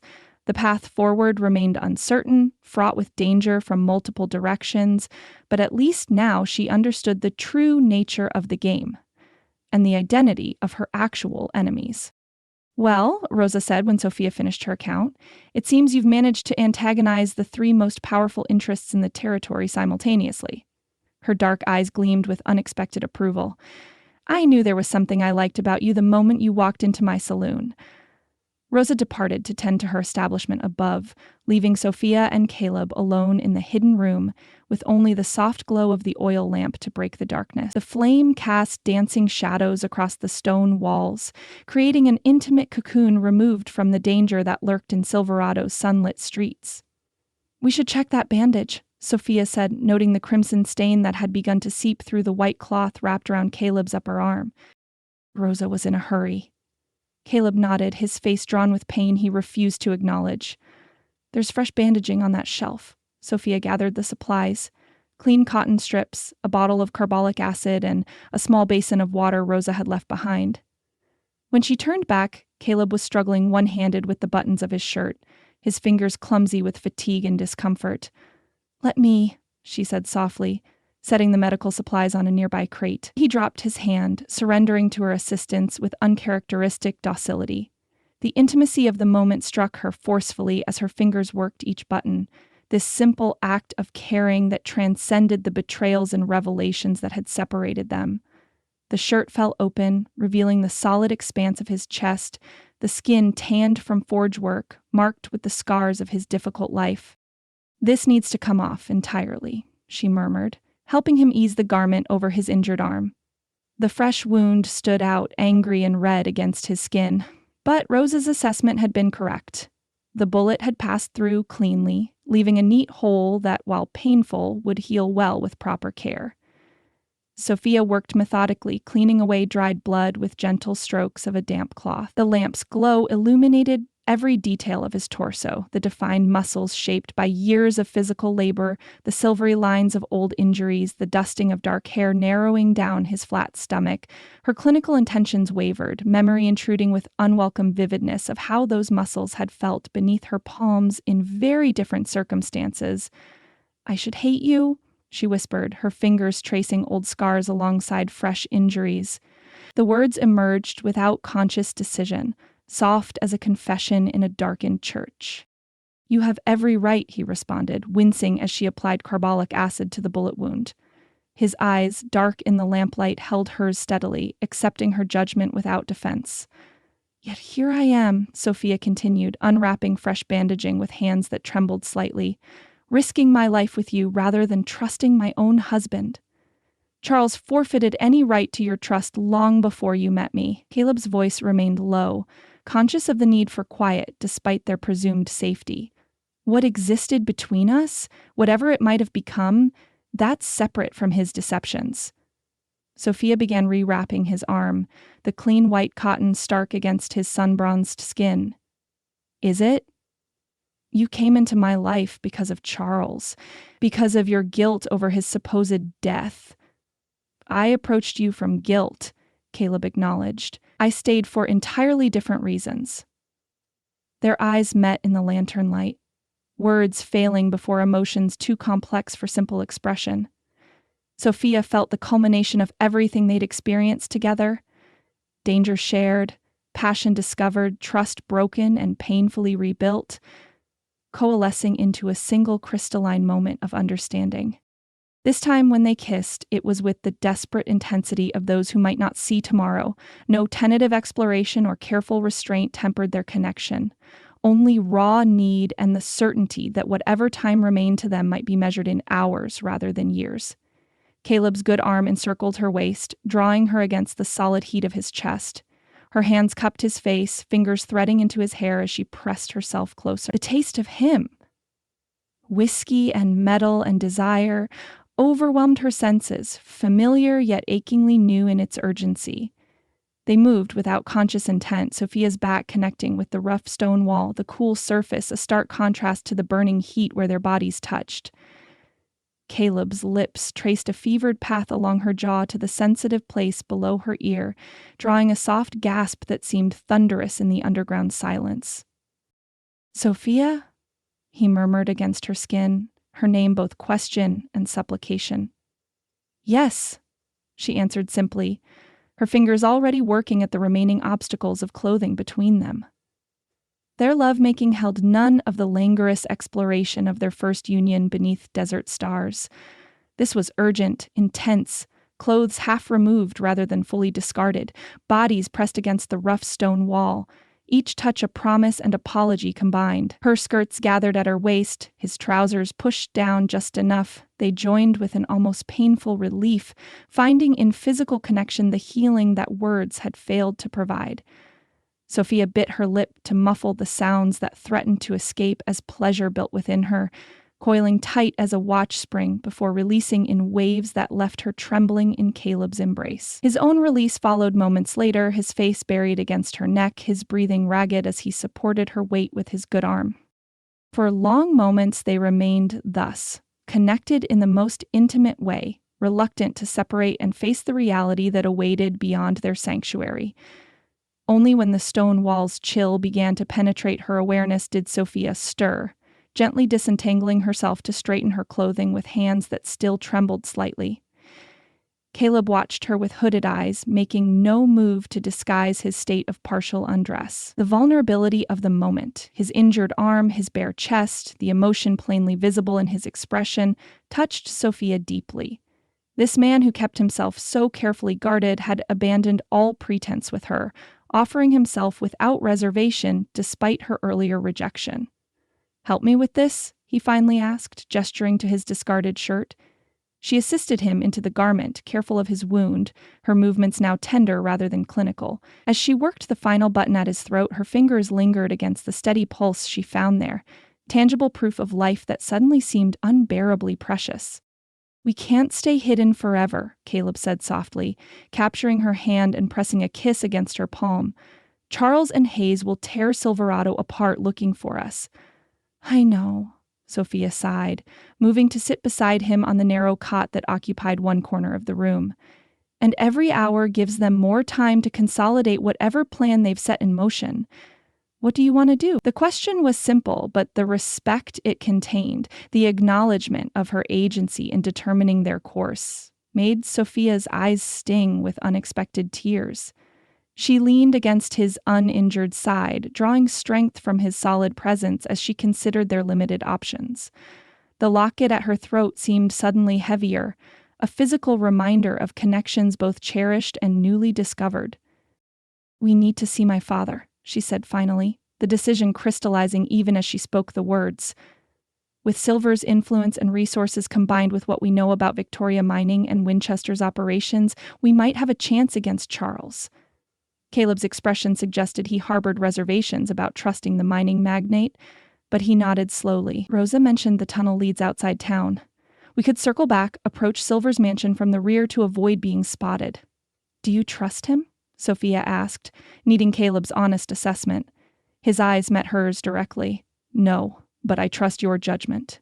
And right now, Silver may be the only person in this territory with enough power to stand against the combined forces arrayed against us." It wasn't a ringing endorsement, but Sophia appreciated his honesty. "Then we go to Silver, together."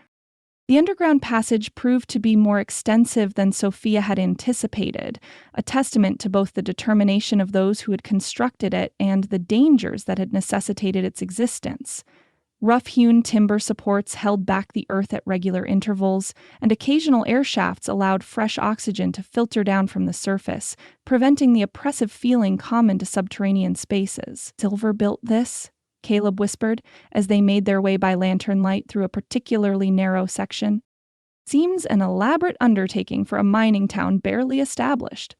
"Perhaps he recognized the value of having escape routes early in his career," Sophia suggested, ducking beneath a low-hanging beam. "Or maybe he truly believed in the cause of human freedom, despite his later compromises." The passage eventually emerged, as Rosa had promised, in a shallow gulch half a mile beyond town. From there, Sophia and Caleb made their way through scrub brush and around rocky outcroppings, approaching Silver Manor from the western slope where dense pine growth provided additional cover. The rear of the mansion proved less imposing than its columned facade. A serviceable kitchen garden, servants' quarters, and stables arranged with practical efficiency rather than ostentation. A solitary gardener, too focused on his pruning to notice their approach, provided their only obstacle. There! Caleb pointed toward a half-concealed door likely used for deliveries. Servants' entrance. They slipped inside, finding themselves in a well-appointed pantry adjoining the kitchen.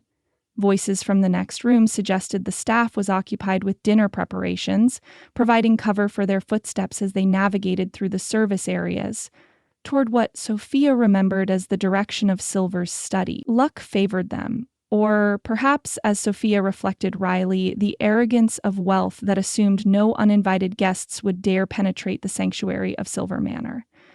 They encountered no one in the main corridors, the household apparently operating on the assumption that its master required solitude during daylight hours. Outside the study door, Sophia paused, suddenly uncertain of their reception. Caleb squeezed her hand briefly, reassurance without words, then released it, positioning himself slightly behind her in tacit acknowledgement that this confrontation was primarily hers to lead.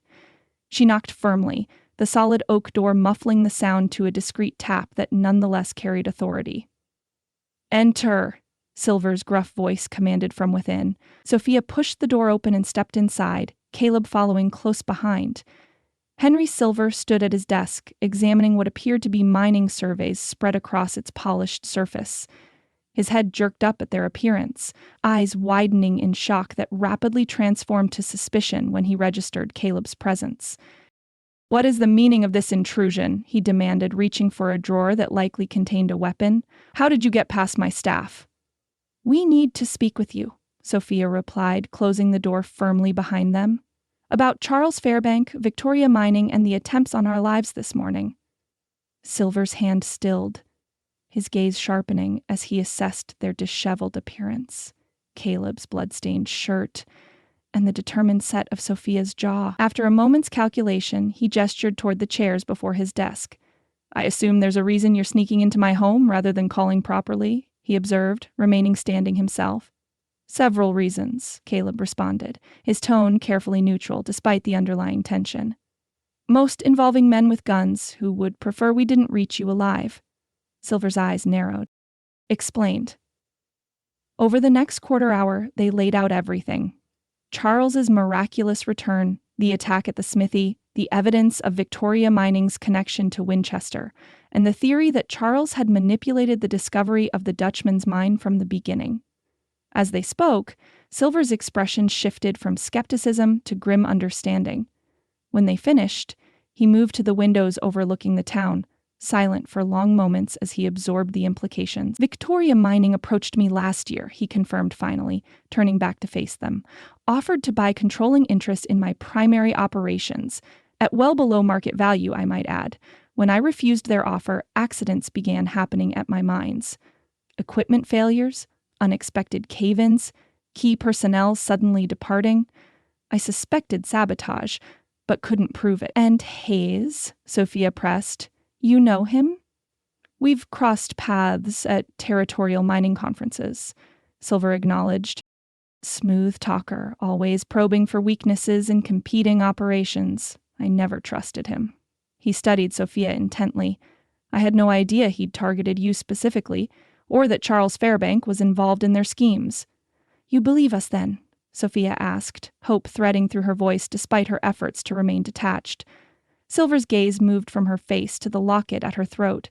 "May I?" he asked, gesturing toward it. After a moment's hesitation, Sophia removed the locket and handed it to him.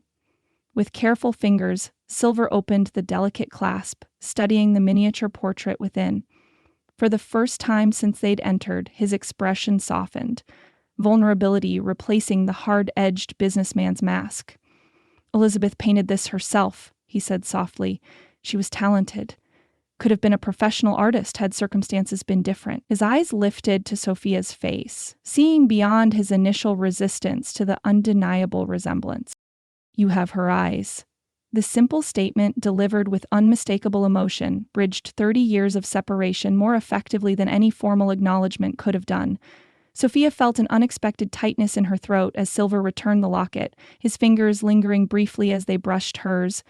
Their fragile moment of connection was shattered by a sharp knock at the study door. Silver's expression immediately reverted to its customary sternness as he called permission to enter. The servant who appeared wore an expression of barely contained alarm. "Beg pardon, sir, but there's an urgent report from the North Ridge lookout. Mr. Fairbank has been spotted with several men, heading toward the old Dutchman's claim." The man hesitated, clearly uncertain whether to continue in the presence of visitors. "They're carrying what appears to be mining explosives." Caleb's head snapped up, his body tensing like a hunting dog catching a scent.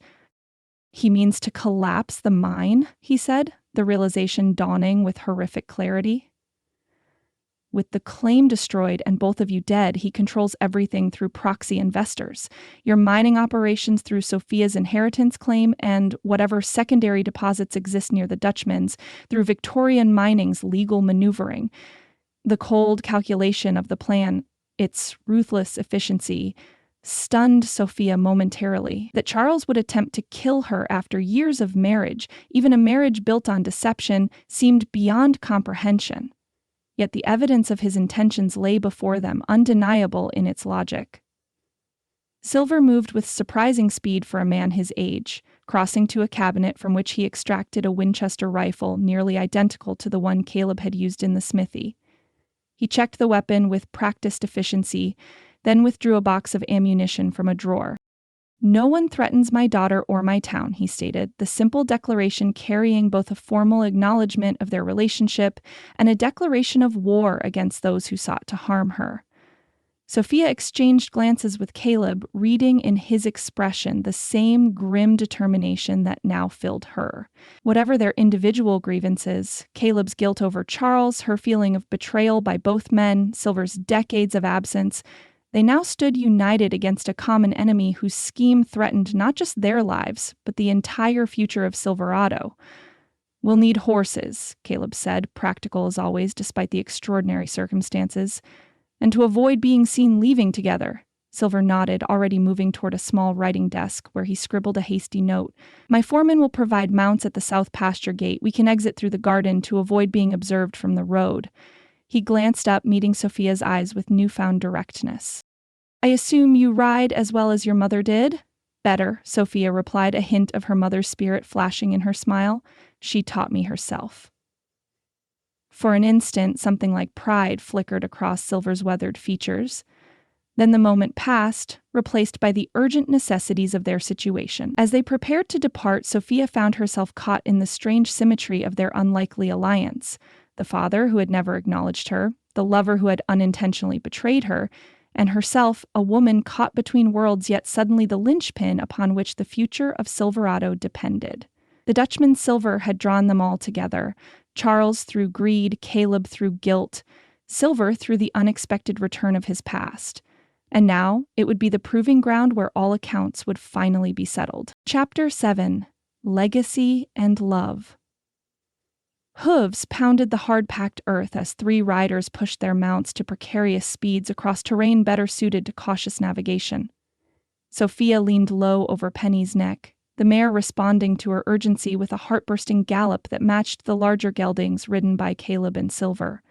Sweat lathered the horses' flanks, testament to the punishing pace they'd maintained since leaving Silver Manor. "This way!" Caleb called over his shoulder, veering abruptly toward a narrow defile between towering rock formations.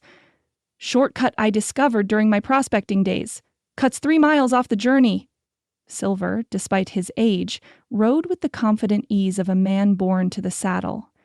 He guided his black gelding after Caleb without hesitation, trusting the younger man's knowledge despite their complicated history. Sophia followed, ducking beneath low-hanging branches as the trail narrowed to little more than a game path. The terrain grew increasingly familiar as they approached the area surrounding the Dutchman's mine. Memories of her journey with Caleb flashed through Sophia's mind. The campfires, the storm-driven shelter in the cave, the triumphant discovery of silver veins glistening in lantern light. How simple those days seemed now, despite the hardships they'd endured. There? Silver pointed toward movement on a ridge above them. Sophia shaded her eyes against the afternoon sun. Several men worked purposefully around the mine entrance, their actions carrying the precision of professionals rather than random saboteurs. Even at this distance, she recognized Charles's distinctive posture as he directed the operation, his elegant attire incongruous against the rugged landscape. 8 men total, Caleb assessed, his hunter's eyes picking out details Sophia missed. Hayes among them. They're placing dynamite charges around the entrance and along that rock face. Not good, Silver muttered, studying the positioning with a miner's experienced eye. Those charges will collapse more than the mine. They could trigger a landslide threatening the town's water supply. How? Sophia asked, pulling Penny to a halt in the shelter of a large boulder. Silver pointed toward a narrow stream bed that wound down the mountainside. Underground springs feed that creek, which eventually joins the river supplying Silverado's wells. Collapse the wrong section of mountain, and those springs get diverted or contaminated with mineral deposits. His expression darkened. I've seen it happen before. Entire settlements abandoned when water goes bad. The stakes suddenly expanded beyond their personal conflict. Charles wasn't just targeting the mine or their lives, he was threatening the very existence of Silverado itself, whether intentionally or through reckless disregard. We need to split up, Silver decided, already turning his horse. I'll ride back to alert the town, organize men to secure the water supply in case we're too late. He fixed Sophia with an intent gaze, newfound paternal concern evident beneath his brusque exterior. You two try to stop them, but don't take foolish risks. Better to lose a mine than your lives. Before Sophia could respond, Silver had wheeled his mount around, galloping back toward town. The abrupt departure might have seemed callous from another man, but she understood the practical necessity driving his decision, and perhaps his reluctance to choose between the daughter he'd just acknowledged and the town he'd built from nothing. He's right about the danger, Caleb said, studying the positioning of Charles's men. But wrong if he thinks we can afford to wait for reinforcements. Sophia nodded, already dismounting and securing Penny to a scrub pine. They'll have the charges set before help arrives. She removed her father's rifle from its saddle scabbard, a parting gift he'd pressed upon her before riding out. How do we approach? Carefully, Caleb replied, a hint of grim humor touching his lips as he checked his own weapon. And preferably from different directions. He pointed toward a rocky outcropping that provided cover approaching from the east. I can work my way up there, deal with Hayes's men while they're distracted. Leaving me to handle Charles? Sophia concluded, understanding without explanation that her husband would be more vulnerable to her approach than Caleb's. Can you do that? Caleb asked, no judgment in his tone, simply practical assessment of their options. Sophia thought of the years she'd spent as Charles Fairbank's wife, the gradual disillusionment, the countless small deceptions she'd only recognized in retrospect, the casual cruelty disguised as protection. She thought of his calculated return, designed to manipulate her anew through false devotion and manufactured threats. Yes, she said simply. I can handle Charles. Caleb studied her face for a heartbeat, then nodded once, accepting her certainty. Circle around to approach from below. They'll be focused on the charges, not watching the trail we came up the first time. He glanced toward the sun's position. We have maybe 20 minutes before they finish setting those charges. Be careful, Sophia said, the inadequacy of the words striking her even as she spoke them. They were about to confront armed men with lethal intentions. Careful seemed hopelessly insufficient. Caleb's hand caught hers briefly, a fleeting pressure conveying what words could not. I've survived worse odds, he said with quiet confidence, and I have considerably more motivation to walk away from this fight. The simple declaration, unadorned with flowery sentiment or dramatic promises, warmed Sophia more than any elaborate profession could have. It was pure Caleb, straightforward, honest, and absolutely reliable. They separated, Caleb moving with the silent efficiency of a man accustomed to traversing difficult terrain undetected. Sophia watched until he disappeared among the rocks, then turned her attention to her own approach, plotting a path that would bring her to the mine entrance with minimal exposure. The route proved more challenging than she'd anticipated, loose shale threatening to announce her presence with every step. Sophia cursed silently as small rocks skittered down the slope, freezing in place until she was certain the noise hadn't attracted attention. By the time she reached a position with clear view of the mine entrance, her palms were slick with nervous perspiration despite the cooling afternoon air. Charles stood just outside the mine entrance, consulting a pocket watch with fastidious attention to time.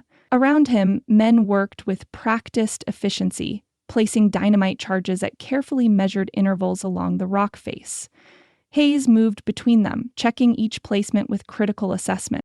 15 minutes, gentlemen, Charles announced, snapping the watch closed. I want to be well clear before these charges blow. Sophia took a deep breath, checked that Silver's rifle was fully loaded, and stepped into view, weapon raised. That's far enough, Charles. The reaction was immediate. Several men reached for weapons but halted at Charles's raised hand. His expression registered surprise that quickly transformed to calculated charm, the same expression he'd employed countless times during their marriage when caught in minor indiscretions. Sophia, my dear. His tone suggested mild pleasure at an unexpected social call rather than armed confrontation. You've saved me the trouble of searching for you. Step away from the mine, she commanded, keeping the rifle trained steadily at his chest, and tell your men to drop their weapons. Charles smiled indulgently, making no move to comply. Always so dramatic. If you'd simply come with me as a proper wife should, this unpleasantness could have been avoided. A proper wife? Sophia's laugh held no humor. Is that what you wanted, or just a convenient pawn in your mining schemes?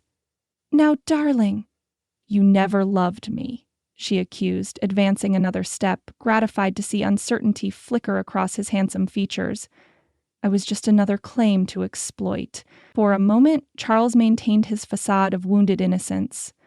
Then, as if deciding the charade no longer served his purpose, his expression hardened into something colder and more authentic than she'd ever witnessed during their marriage. Love? He laughed, the sound sharp as breaking glass. What has love to do with business? You were supposed to be an easy mark, a desperate woman grateful for rescue, a convenient connection to old Boston money. Instead, you found the map too quickly and fell in with Reeves. His lip curled with genuine irritation. Such inconvenient independence in a woman allegedly raised to proper submission. Despite knowing the truth already, hearing the confirmation from his own lips stung more than Sophia had expected. And our marriage? Just part of your business arrangement? Initially, yes, though I will admit you made it pleasant enough. His smile turned lascivious, deliberately provocative. Before you traded up to a blacksmith, that is. Sophia refused to rise to the bait, keeping her focus on the larger picture. When did you learn about my connection to Silver? Was that part of your plan from the beginning, too? Charles's expression shifted to one of reluctant admiration. You've pieced it together, haven't you? Clever girl. He began pacing slowly, keeping well within her rifle's aim, but moving with the energy of a man who enjoyed revealing his own brilliance. The entire scheme was orchestrated years ago. Victoria Mining had identified Silver's weakness regarding Elizabeth Weston. Old rumors, letters intercepted, connections traced. You researched my mother? The violation felt intensely personal, beyond even his betrayal of their marriage. Thoroughly. Charles nodded, warming to his narrative now that he had an appreciative audience. When evidence suggested she'd borne Silver's child, Victoria positioned me to locate and marry you if you proved to be that daughter. He gestured toward her locket. Your mother's locket was our confirmation. We just needed the mine to force Silver's cooperation. Collateral, if you will, against your inheritance claim. Sophia maintained her steady aim as Charles continued his self-congratulatory explanation. Her peripheral vision catching movement behind him. Caleb had managed to reach the mine entrance undetected and was silently disarming the explosive charges while Charles remained distracted. And the map? She asked, deliberately drawing Charles's attention further from Caleb's activities. Was that part of your original plan as well? A fortunate acquisition, Charles admitted, pride loosening his tongue. The Dutchman was dying in a Denver boarding house, delirious with fever, babbling about silver veins pure as angel tears. Cost me $20 and a bottle of morphine to secure his map and journal. He chuckled at the memory. Best investment I ever made, though I never imagined my own wife would be the one to verify its accuracy. As he spoke, Sophia noticed Hayes glancing suspiciously toward the mine entrance. The mining agent's eyes narrowed, his hand moving toward the pistol at his hip as he began to turn. "The Dutchman had a name, I assume," Sophia asked quickly, raising her voice to recapture Hayes's attention. "A family who might dispute your claim to his discovery?" The tactic worked. Hayes paused, interested despite himself in Charles's answer. "Inrich Müller," Charles replied, with a dismissive flick of his fingers. "No family, no connections. A ghost," long before he stopped breathing. His eyes sharpened suddenly, focusing on something beyond Sophia's shoulder. "Unlike your father, who approaches with what appears to be reinforcements from town." Sophia refused to turn, recognizing the potential distraction. "You've lost, Charles. Even if you destroy the mine, you can't defeat Silver in the entire town." "Perhaps not." Charles's hand moved with unexpected speed, drawing a derringer from his coat pocket, "but I can still eliminate one troublesome heir." Before he could aim the small weapon, a shot rang out, not from Sophia's rifle, but from the direction of the mine entrance. Charles staggered, the derringer falling from suddenly nerveless fingers as red blossomed across his expensive waistcoat. He looked down at the spreading stain with an expression of affronted disbelief, as if the blood soiling his clothing were a greater offense than the bullet itself. "You," he managed, eyes finding Caleb emerging from the mine entrance, smoking pistol in hand. Always interfering. Charles crumpled to his knees, then toppled sideways into the dust, his immaculate appearance finally ruined beyond repair. Around them, chaos erupted as Hayes's men dove for cover, caught between Caleb's position at the mine and the approaching riders Silver had rallied from town. In the confusion, Hayes himself attempted to flee, scrabbling up the rocky slope toward a horse tethered out of sight. Sophia tracked his movement, adjusted for the uphill angle, and squeezed the trigger with the steady pressure her father had taught her in those long-ago target lessons. The mining agent tumbled back down the slope, clutching his leg where her bullet had found its mark. Gunfire echoed briefly among the rocks as the remaining men made their choice: surrender or desperate resistance. Most chose the former as Silver's reinforcements surrounded the area, weapons ready but discipline maintained under the mine owner's barked commands. Sophia lowered her rifle slowly, the weight of what had just transpired settling over her like a physical burden. Charles lay motionless in the dirt, his grand schemes ended with the same abrupt finality he had planned for the Dutchman's mine. She felt no grief, no regret, only a curious emptiness, as if the space he had occupied in her life had been hollow all along. Caleb approached cautiously, his expression asking questions he didn't voice aloud. "I'm all right," she answered, reaching for his hand. Together they stood above the man who had manipulated them both, united by the truth that had finally, painfully emerged from his tangled web of deception. Silver joined them moments later, dismounting with the stiffness of a man who had pushed himself beyond reasonable limits. His eyes went first to Sophia, assessing her condition with newfound paternal concern, then to Charles's body, and finally to the partially dismantled explosives around the mine entrance. "It seems I arrived in time to witness the conclusion rather than participate in the battle," he observed dryly, though relief colored his tone. "Are you injured?" "No," Sophia replied, suddenly aware of how close they had all come to a very different outcome, though the mine nearly was. Silver surveyed the charges Caleb had disarmed.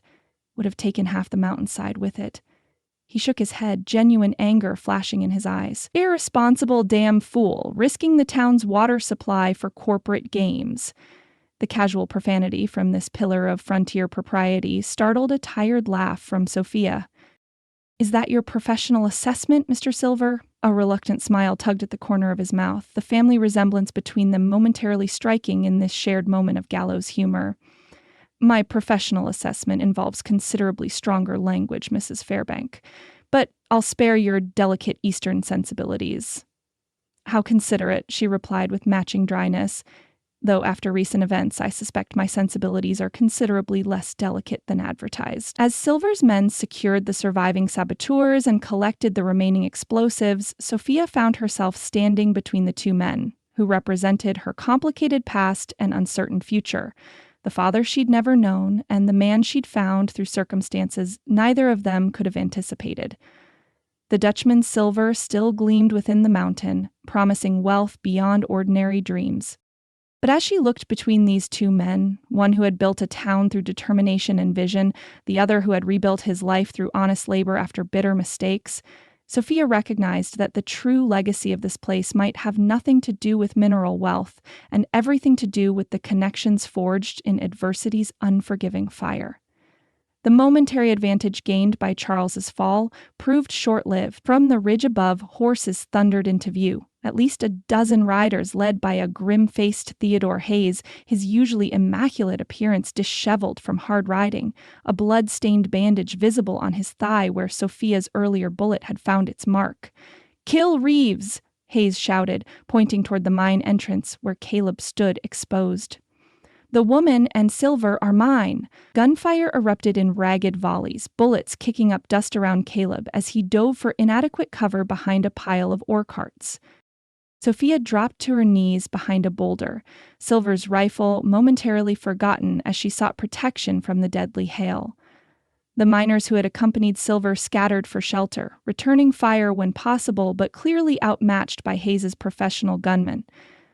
A young worker no more than 20 fell nearby, his pistol sliding across the rocky ground to stop mere inches from Sophia's position. Without conscious thought, Sophia reached for the weapon, her fingers closing around the worn grip with surprising steadiness.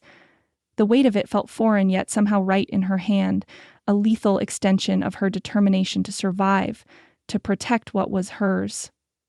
Rising to her knees, she braced her arm against the boulder and squeezed the trigger, aiming toward a gunman who had Caleb pinned with concentrated fire.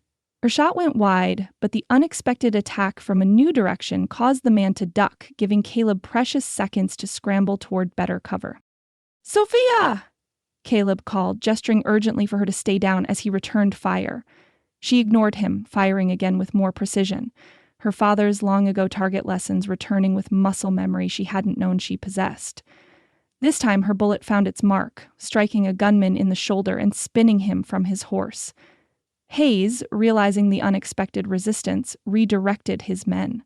"The woman first! She's Silver's weakness!" Before the order could be executed, the thunder of approaching hooves announced new arrivals to the battlefield.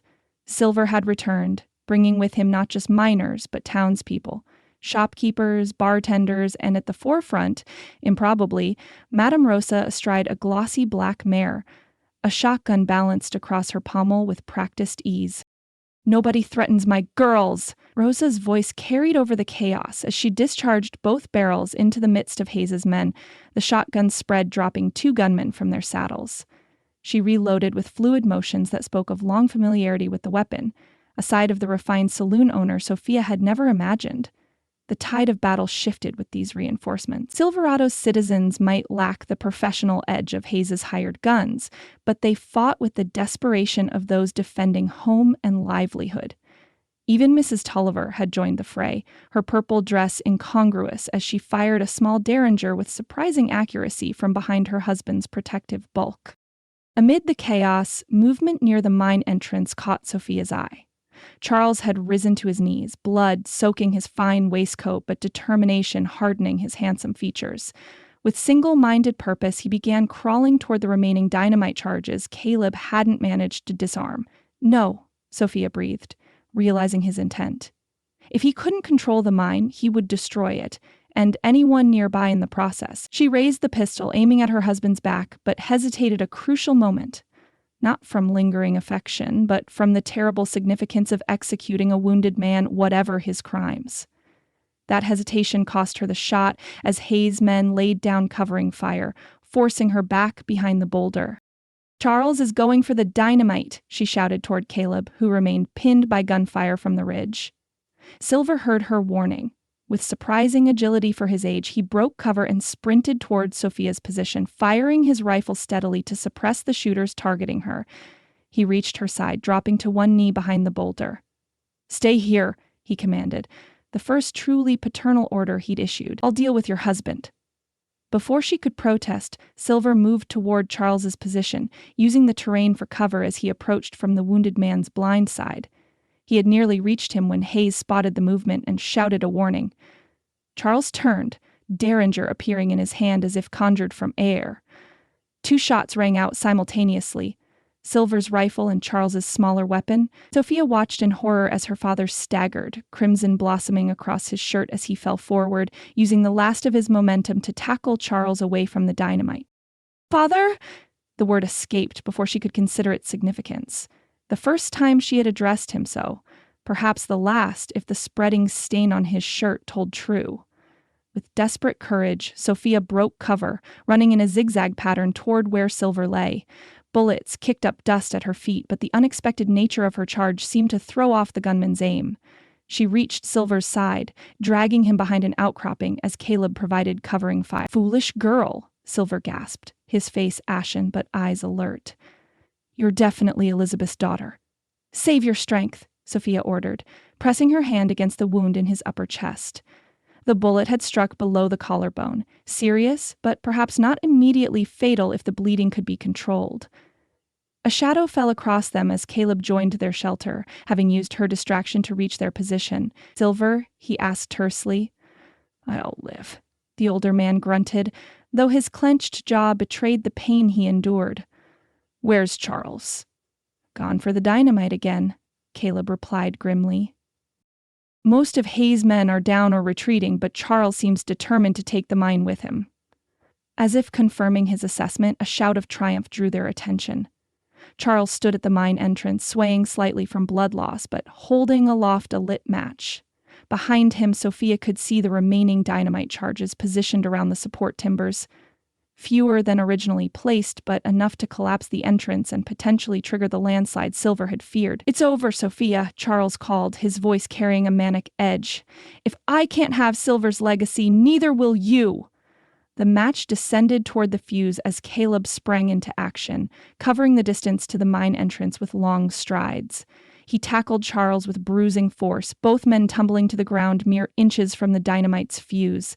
The match fell, but not before grazing the coarse hemp, igniting a sputtering flame that began its inexorable crawl toward destruction.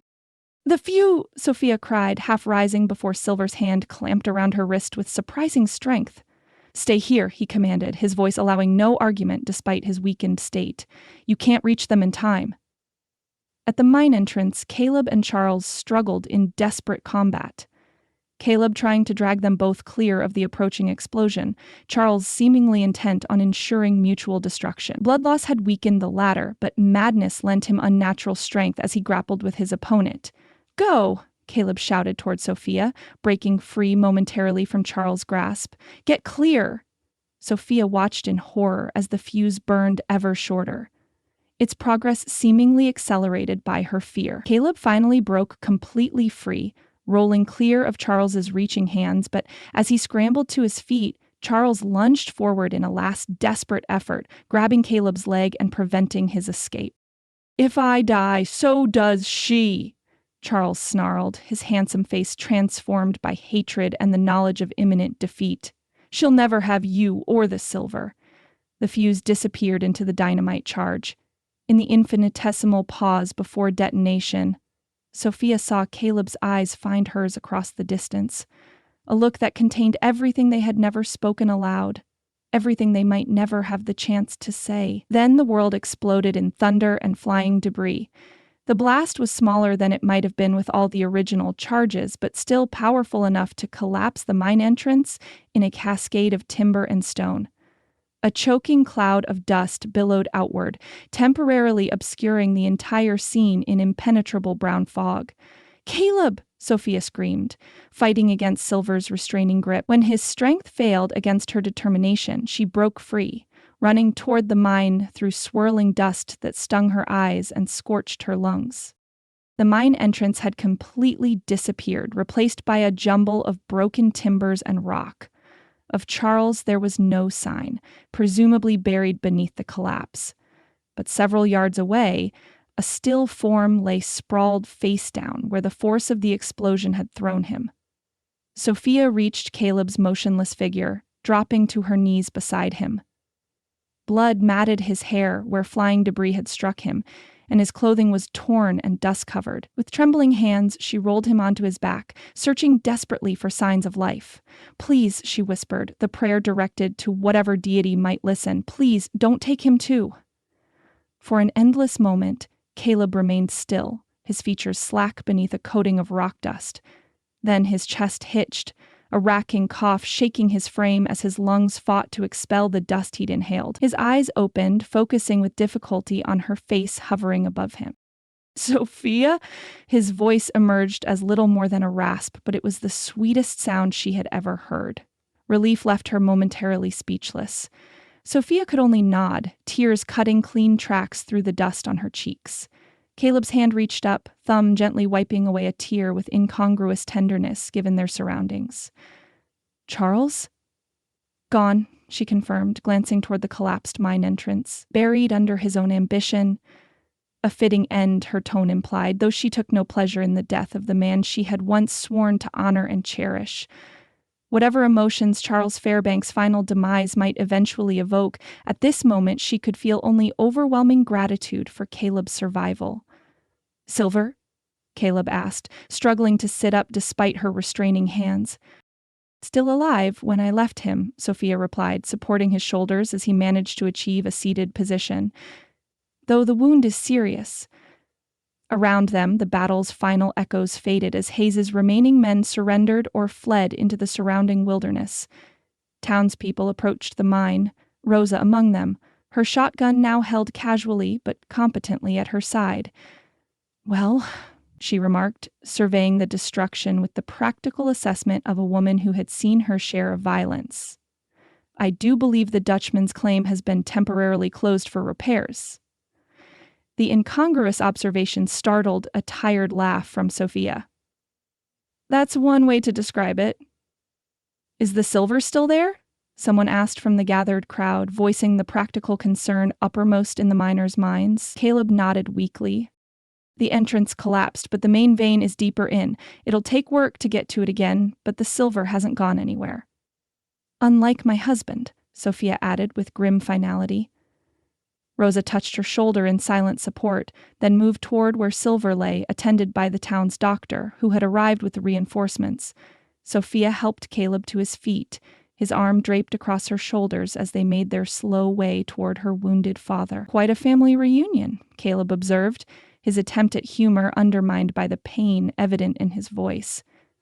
"Not quite what I imagined as a child," Sophia agreed, supporting his weight as they navigated the uneven ground. "But then, nothing about this has followed conventional paths." The understatement drew a pained chuckle from Caleb. "No, but conventional paths rarely lead to silver veins or..." He hesitated, glancing at her with uncertainty uncharacteristic for the usually confident blacksmith. "Or," she prompted gently. "Or the kind of woman who provides covering fire during a gunfight," he finished, something like awe coloring his tired voice. "I've known experienced lawmen with less courage." The simple compliment, delivered without condescension or surprise, warmed Sophia more than elaborate praise might have done. In Caleb's eyes, her actions were not extraordinary for a woman, merely extraordinary for anyone facing such danger. They reached Silverside, where the doctor worked efficiently to extract the bullet and stem the bleeding. The older man's face was gray with pain and blood loss, but his eyes remained alert, brightening slightly at their approach. "Not dead, then, Reeves," he observed, voice thin but determined. "Good. Saves me the trouble of finding another blacksmith." "Sorry to disappoint any waiting for the position," Caleb replied, easing himself to the ground beside Silver with Sophia's assistance. "And my daughter? Unharmed?" The word daughter emerged with deliberate emphasis, a public acknowledgement that carried more weight than any legal document could provide. "I'm fine," Sophia assured him, taking his hand with careful mindfulness of the doctor's ongoing work. "And determined to see you recover quickly." Silver's mouth twisted in a shadow of his usual sardonic expression. "Bossy, like your mother." Despite the complaint, his fingers tightened around hers with surprising strength. The Dutchman's silver has exacted a heavy price today. Not as heavy as it might have, Sophia replied, her free hand finding Caleb's, completing a circle of connection between the three survivors. And whatever wealth it eventually yields, I suspect its greatest value has already been realized. Around them, Silverado's citizens began the practical work of aftermath, tending the wounded, securing prisoners, assessing damage to the mine that had nearly cost them everything. The Dutchman's legendary silver remained locked within the mountain, temporarily beyond reach, yet still promising prosperity to those with patience to wait and courage to begin again. But as Sophia sat between the father she'd just found and the man she'd nearly lost, she recognized that silver's true legacy had little to do with mineral wealth and everything to do with the connections forged in adversity's unforgiving fire. Bonds stronger and more precious than any metal ever drawn from the unforgiving earth. Sunlight streamed through the tall windows of Silver Manor's east-facing bedroom, painting golden patterns across the imported carpet. 1 week had passed since the explosive confrontation at the Dutchman's mine, a week of gradual healing for both the wounded and the town itself. Sophia sat in a comfortable chair beside the massive four-poster bed, where Henry Silver reclined against a mountain of pillows, his color much improved, though pain still etched lines around his eyes when he moved carelessly. "The doctor says you're making remarkable progress," Sophia observed, setting aside the ledger she'd been reviewing, one of many she'd taken to examining daily as Silver educated her on the complex business operations that would one day be hers, though he still insists you remain abed another week at minimum. Silver waved a dismissive hand. "Doctors always exaggerate. I'd be back in my office already if Mrs. Crawford weren't guarding the door like a prison matron." His housekeeper had proven unexpectedly formidable in enforcing the physician's orders, a fact that clearly both irritated and secretly pleased Silver. Besides, these daily lessons in mining economics are nearly as effective as being at my desk. Sophia smiled, recognizing the gruff compliment in his words. Their relationship remained tentative, decades of separation not easily bridged in a mere week, yet each day brought small steps toward understanding. Silver had proven an exacting but patient teacher, seemingly determined to bestow a lifetime of knowledge upon her in the briefest possible time. "I've asked Jameson to bring the necessary papers this afternoon," Silver said, his tone deliberately casual, though his eyes watched her reaction closely, for the formal acknowledgement. Sophia's breath caught. Though Silver had publicly claimed her as his daughter in the chaotic aftermath of the mine confrontation, the legal documentation would make her position unassailable. Heir to an empire built over 3 decades of ruthless determination and vision. "Are you certain?" she asked quietly. "You barely know me." "I knew your mother," Silver replied, his gaze distant with memory. "And I see more of her in you each day, not just in your chin and hands, but in your spirit." His expression softened in a way few in Silverado would have recognized. "Elizabeth would be proud of the woman you've become, braver than I ever was." "I doubt that," Sophia demurred, touched by the unexpected sentiment from this ordinarily stoic man. "It's true." Silver shifted, wincing slightly as the movement pulled at his healing wound. "I abandoned her because I feared losing what I'd built here. Chose Silver over love." The admission clearly cost him. Decades of regret compressed into simple words. "You chose both. Fought for the mine and for—" He trailed off, but the implication hung in the air between them. For Caleb. The blacksmith's name remained largely unspoken between them, though his actions had saved them both. "Caleb Reeves is a good man," Sophia said firmly, broaching the topic directly. "Without him, neither of us would be here, nor would the town have its water supply intact." Silver studied her face, reading the emotions she tried to conceal. "You love him." It wasn't a question, but Sophia answered anyway. "Yes." A week ago, she might have expected disapproval or at least reservation from her newfound father. Instead, Silver nodded thoughtfully. "I misjudged him initially. The man I've observed this past week, organizing repair efforts at the mine, refusing compensation for his work, ensuring injured miners receive care, he's a good man." A rueful smile touched his lips. "Reminds me of myself before money became more important than people." The comparison startled Sophia.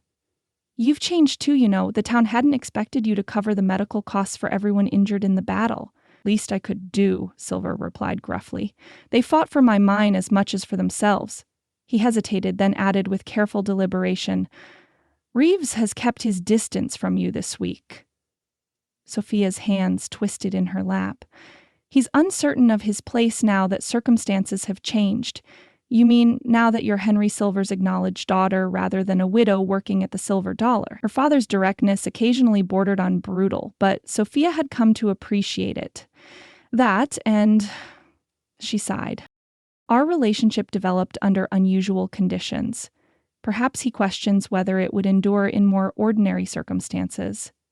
Then he's a fool, Silver pronounced with the same decisive tone he used for business judgments. And I took him for many things, but not a fool. A startled laugh escaped Sophia at this backhanded endorsement. I'll be sure to inform him of your assessment. See that you do, Silver replied, settling back against his pillows with a satisfied expression. Life's too short for hesitation, girl. I learned that lesson with a bullet in my chest. His eyes grew serious. Don't repeat my mistakes. The advice coming from this most unlikely source resonated more deeply than elaborate counsel from a conventional parent might have done. Sophia rose, impulsively leaning down to place a kiss on her father's forehead, their first truly familial contact. I'll take that under advisement, Father. The building that had once housed the Silver Dollar Saloon now gleamed with fresh paint, its newly installed glass windows reflecting the afternoon sunlight. The sign above the door, elegant script on polished wood, proclaimed it the Silverado Hotel and Dining Establishment. Within, the transformation was even more dramatic. The long bar remained, but had been refinished to a respectable gleam.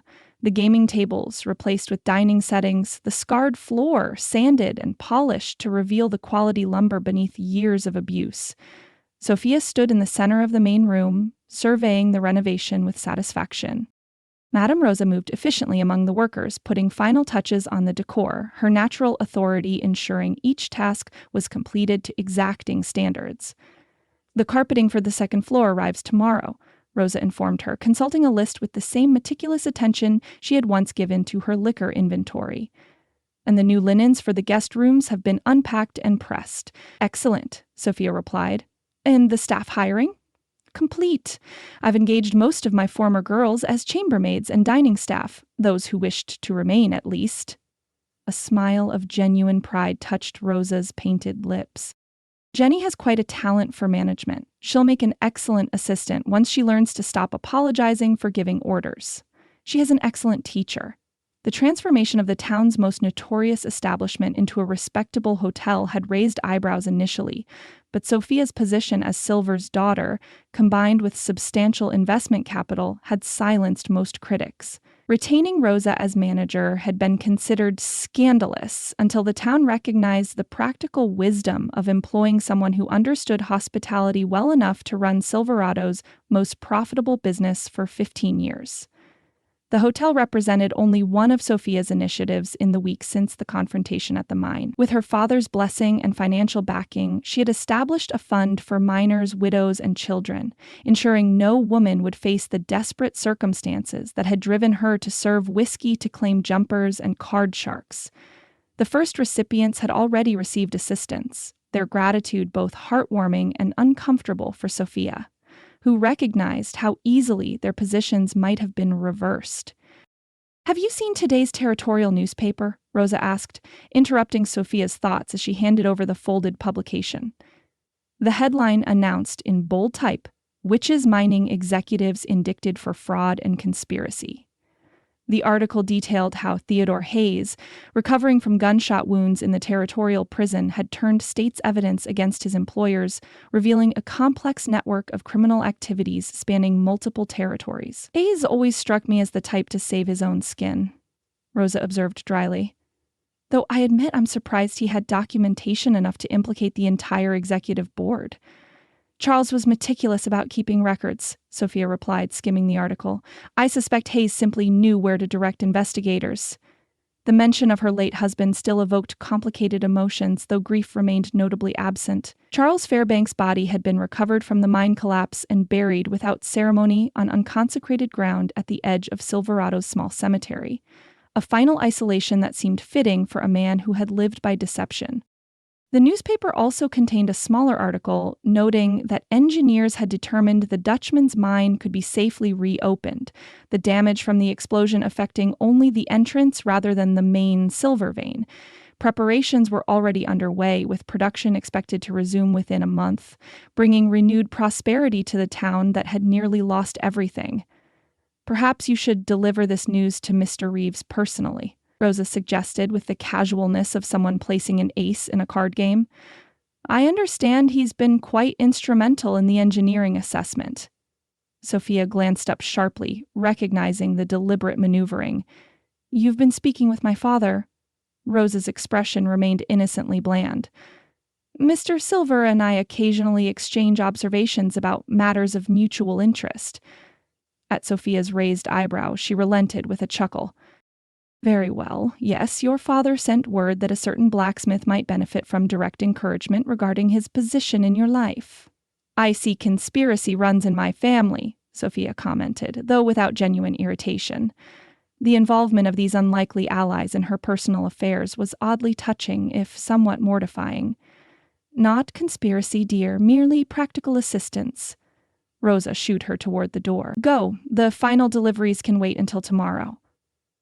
Sophia found herself on the boardwalk without quite recalling her decision to leave, Rosa's efficient management apparently extending to her employer's romantic affairs. The afternoon sun bathed Silverado in golden light as she made her way toward the smithy, its familiar rhythmic clanging providing guidance through the busy street. The shop appeared much as it had when she first entered it months earlier, the glowing forge, the orderly workbench, tools arranged with meticulous precision. Yet subtle changes marked the passage of time and events. A new window replacing the one shattered during Hayes' attack, additional ore samples arranged on a shelf, and most significantly, a small office area constructed in one corner, complete with drafting table and mining diagrams. Caleb stood at the forge, hammer striking glowing metal with the controlled power that had first captured Sophia's attention. Shirtless in the intense heat, his upper body gleamed with sweat, the bandage around his ribs, legacy of the mine explosion, stark white against his tanned skin.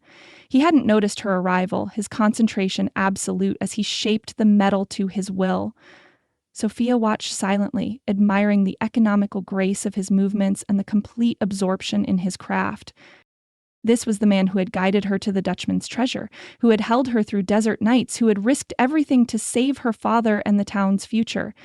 This was also the man who had maintained a careful distance since their return to Silverado, attending to her with formal courtesy when their paths crossed, but never seeking her out directly.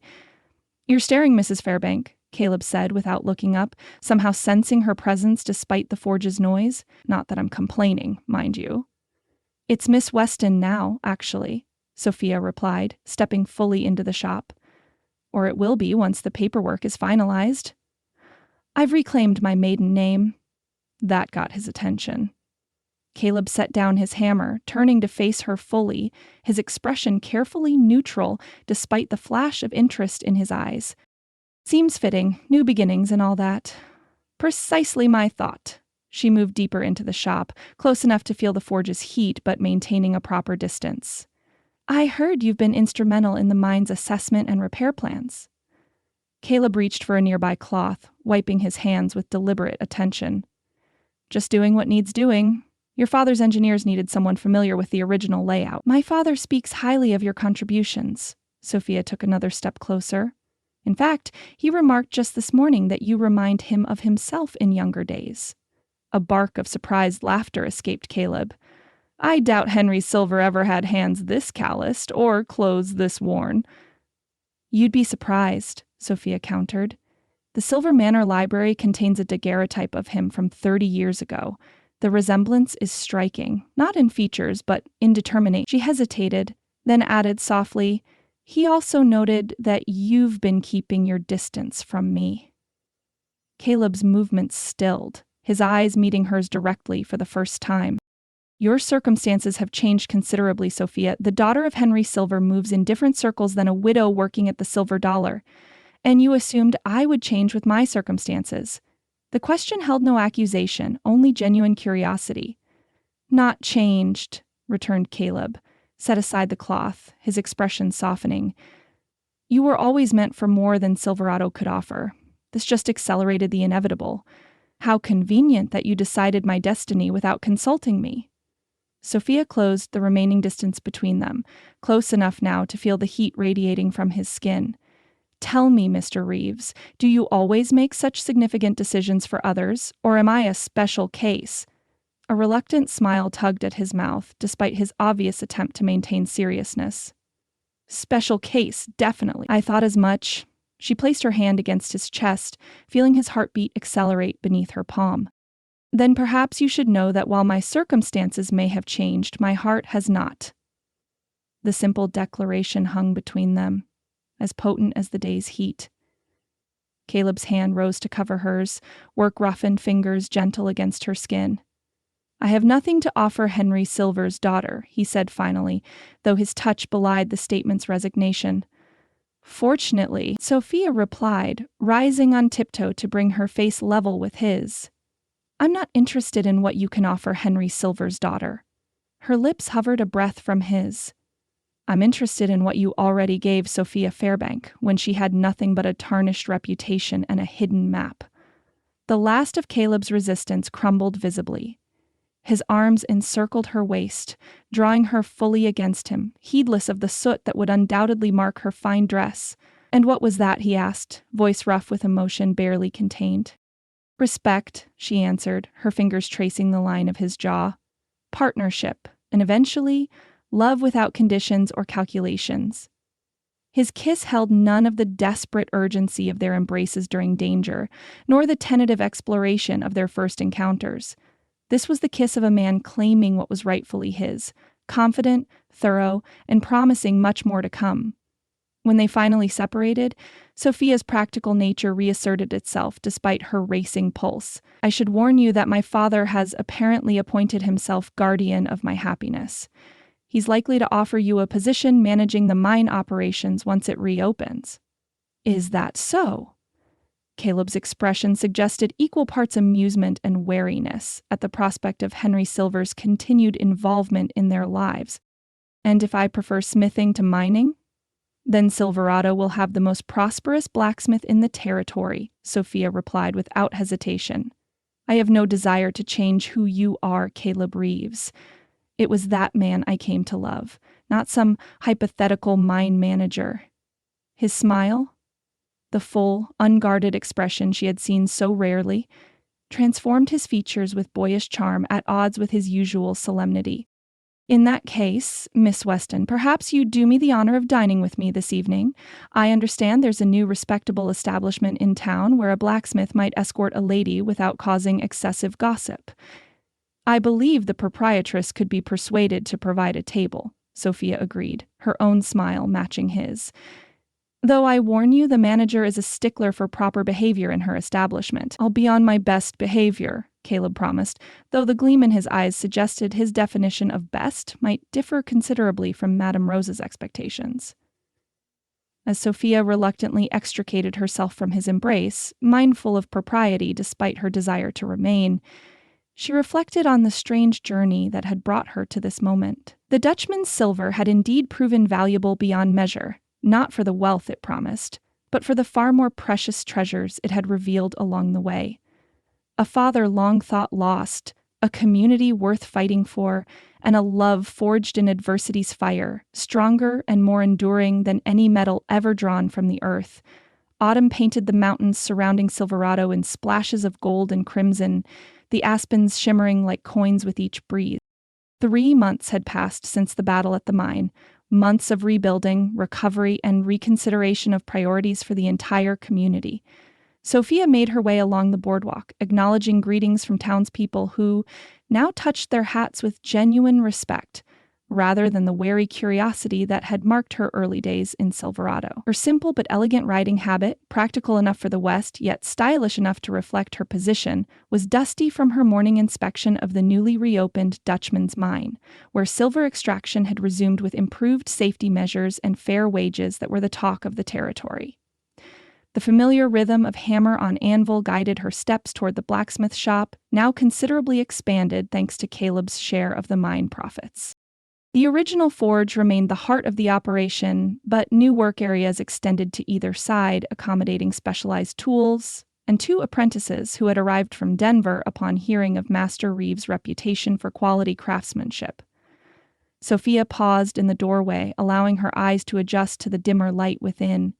Caleb stood at his anvil, shirt sleeves rolled to expose powerful forearms as he shaped what appeared to be an intricate decorative hinge. The scar on his cheek from the mine explosion had faded to a thin silver line, though it pulled slightly when he frowned in concentration. One of the apprentices noticed her first, nudging his companion with an elbow and a meaningful glance. Both young men made themselves immediately scarce, disappearing into the adjoining workshop with impressive speed. "You've been avoiding me," Sophia said without preamble, stepping fully into the shop once they were alone. Caleb glanced up, his hammer pausing mid-strike. "Miss Weston." He set the tool aside, wiping his hands on a nearby cloth. "I wouldn't call it avoiding, just respecting your position." For 3 weeks, she advanced until only the workbench separated them. Not a single visit since Father's fundraising dinner for the miners' hospital? A hint of color touched his tanned cheeks. "You've been busy with your father's business affairs. I've been occupied here," he gestured toward the expanded shop. "The new mine safety equipment keeps us working dawn to dusk." "Excuses?" Sophia observed mildly. "Rather poor ones at that." Caleb sighed, running a hand through hair that had grown slightly longer since summer, the dark strands now brushing his collar. "You're Henry Silver's daughter now. I'm still just a blacksmith." "You're the man who saved my life, my father's life, and this town," she corrected, moving around the workbench to eliminate the barrier between them. "You're also the man I love." Surprise flickered across his features, followed by a wariness that suggested too many previous disappointments to trust good fortune easily. "What about Boston? Your plans to return east? Your father mentioned property investments there." "Business investments only," Sophia clarified. She approached closer, boldly reaching up to touch the scar on his cheek, her fingers tracing its path with gentle precision. "My future is here, if you want it to be." The last of Caleb's reserve crumbled visibly under her touch. He pulled her close, with sudden, decisive movement, his hands respectful but possessive at her waist. "Are you certain? Life here will never match Boston society, even with Silver's fortune behind you." "I've had Boston society," she replied, her arms circling his neck. "I prefer Silverado honesty, and a particular blacksmith's unwavering integrity." His smile transformed his solemn features, crinkling the corners of his eyes and revealing the small dimple in his right cheek that so few ever witnessed.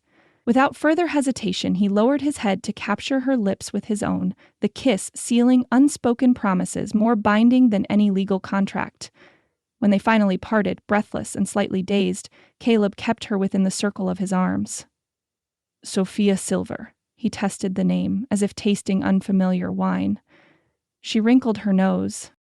"Sophia Reeves has a better ring to it," she suggested boldly, the forward proposal scandalous by Eastern standards, but perfectly aligned with Western practicality. His laugh, a rich, genuine sound heard too rarely, echoed through the smithy. "Does it now? And what might Henry Silver say to such impertinence from his newly acknowledged heir? He'd likely insist on hosting the wedding at Silver Manor to properly establish his claim as father of the bride." She traced the line of his jaw with her fingertip. "He's become quite possessive of his paternal privileges. Then far be it from me to deny an aging father such simple pleasure," Caleb replied solemnly, though his eyes danced with barely suppressed joy. In one fluid motion that revealed the strength his profession had built, he lifted her into his arms. Sophia gave a startled laugh, her arms tightening around his neck as he carried her toward the door that connected the smithy to the small house behind it, a modest dwelling that had recently undergone considerable improvements, including a new bedroom with tall windows facing the mountains. "The apprentices will talk," she protested without conviction. "Let them," Caleb replied, shouldering open the door. "It's about time Silverado had a love story worth gossiping about." As they crossed the threshold into their shared future, Sophia reflected that their journey had indeed come full circle. From desperate widow and guilt-ridden blacksmith to partners in both life and legacy, bound together by silver veins hidden deep in unyielding stone and by the far more precious treasure they had discovered in each other's hearts. Epilogue.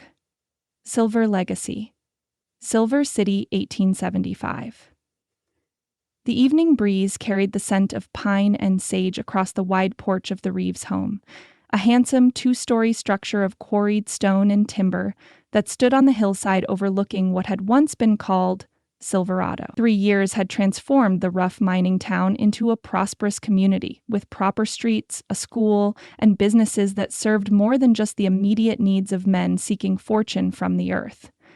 Sophia Reeves smoothed her skirts as she settled into the porch swing her husband had crafted, watching as 4-year-old Emma chased a butterfly across the carefully tended lawn. The child's dark curls and determined expression revealed her mixed heritage, her mother's delicate features combined with her father's stubborn chin and intense focus. "Papa, look!"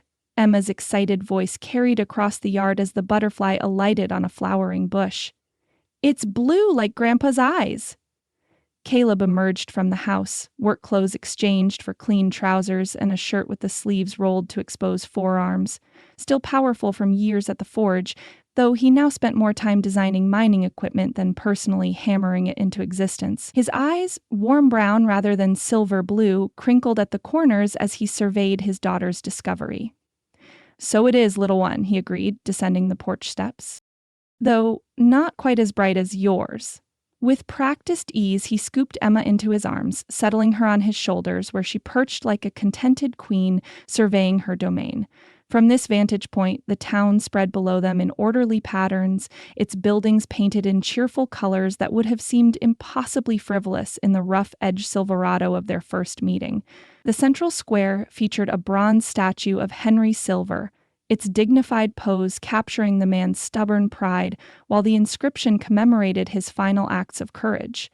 He had lived 18 months after the confrontation at the mine, long enough to see Sophia and Caleb wed, to welcome his granddaughter into the world, and to establish the legal framework that ensured Silver Legacy Mine would continue operating with the fair practices and safety measures he had belatedly embraced. "Tell about Grandpa," Emma demanded, small fingers tangling in her father's hair as she balanced on his broad shoulders. "Again?" Caleb's tone held mock exasperation. "You heard the story just yesterday." "Mama tells it better," Emma declared with the brutal honesty of childhood. Sophia laughed, rising from the swing to join them at the porch railing. "Your papa's right, sweetheart. You've heard it so often you could likely tell it yourself." "But I like it," the child insisted, her lower lip protruding in a manner that reminded Sophia forcefully of Henry Silver during board meetings. "Very well," Sophia conceded, reaching for the locket she still wore daily. She opened the delicate clasp, revealing the interior that now contained miniatures on both sides. Her mother Elizabeth's painting of Henry Silver still occupied one half, while the other now held a portrait of Elizabeth herself, commissioned from a talented artist based on Sophia's descriptions and a faded daguerreotype discovered among Silver's effects after his death.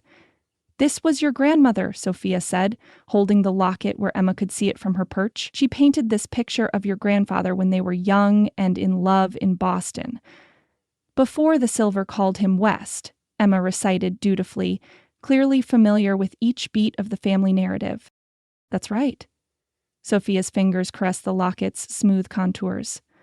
"Your grandfather was a complicated man who made difficult choices, but in the end he found redemption in love.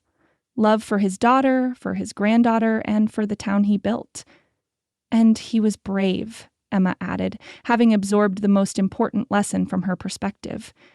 "Very brave," Caleb confirmed, his free arm encircling Sophia's waist, hand resting protectively over the gentle swell that evidenced their second child's expected arrival in late autumn. Like your mother, Sophia leaned into his embrace, savoring the solid strength that had sustained her through joys and sorrows alike. Their path had not always been smooth. Henry Silver's death had brought both grief and overwhelming responsibility as Sophia assumed control of extensive business interests while still learning to be a wife and mother. Yet the challenges had only strengthened their partnership. Caleb had never sought to overshadow her in the business world, offering support without attempting to control. These inventions had revolutionized safety practices at Silver Legacy Mine, saving countless lives while improving efficiency, a legacy perhaps more meaningful than the considerable fortune they now managed together. As the sun began its descent behind the mountains that had once held so many secrets, Emma squirmed to be let down, her butterfly forgotten in favor of the small wooden horse waiting on the porch steps. Caleb obliged, then rejoined Sophia at the railing, his shoulders solid against hers as they watched their daughter play in the golden light of approaching evening. "Penny for your thoughts?" he asked, noting her contemplative expression. "I was just reflecting on the journey," Sophia replied, her hand finding his with the easy familiarity of long partnership. "From destitute widows serving whiskey at the Silver Dollar to this." Caleb's fingers tightened around hers. "Regrets?" "Not one," she assured him, turning to meet his gaze directly. What she saw there still warmed her after years of marriage. Respect, admiration, and a love that had only deepened with time. "Though I do sometimes marvel at how much has changed." "Not everything," he countered, brushing a tendril of hair from her cheek. "You were extraordinary from the first moment I saw you. Silver's daughter or not, my wife or not, that strength was always yours." Sophia smiled, recognizing the essential truth in his words. Her journey had transformed her circumstances dramatically, but the core of who she was, the woman who had found her own strength in the harsh beauty of the West, had been present even when external trappings suggested otherwise. As twilight gathered around their home, Emma's delighted laughter mingled with the distant sounds of Silver City preparing for evening. The legacy Henry Silver had left was evident in the prosperous town below, but Sophia knew the true inheritance lay in less tangible treasures. Courage discovered in desperate circumstances, love found amid danger and deception, and the family they had forged as surely as Caleb had once shaped metal in his forge, transforming raw elements into something both beautiful and enduring. The end.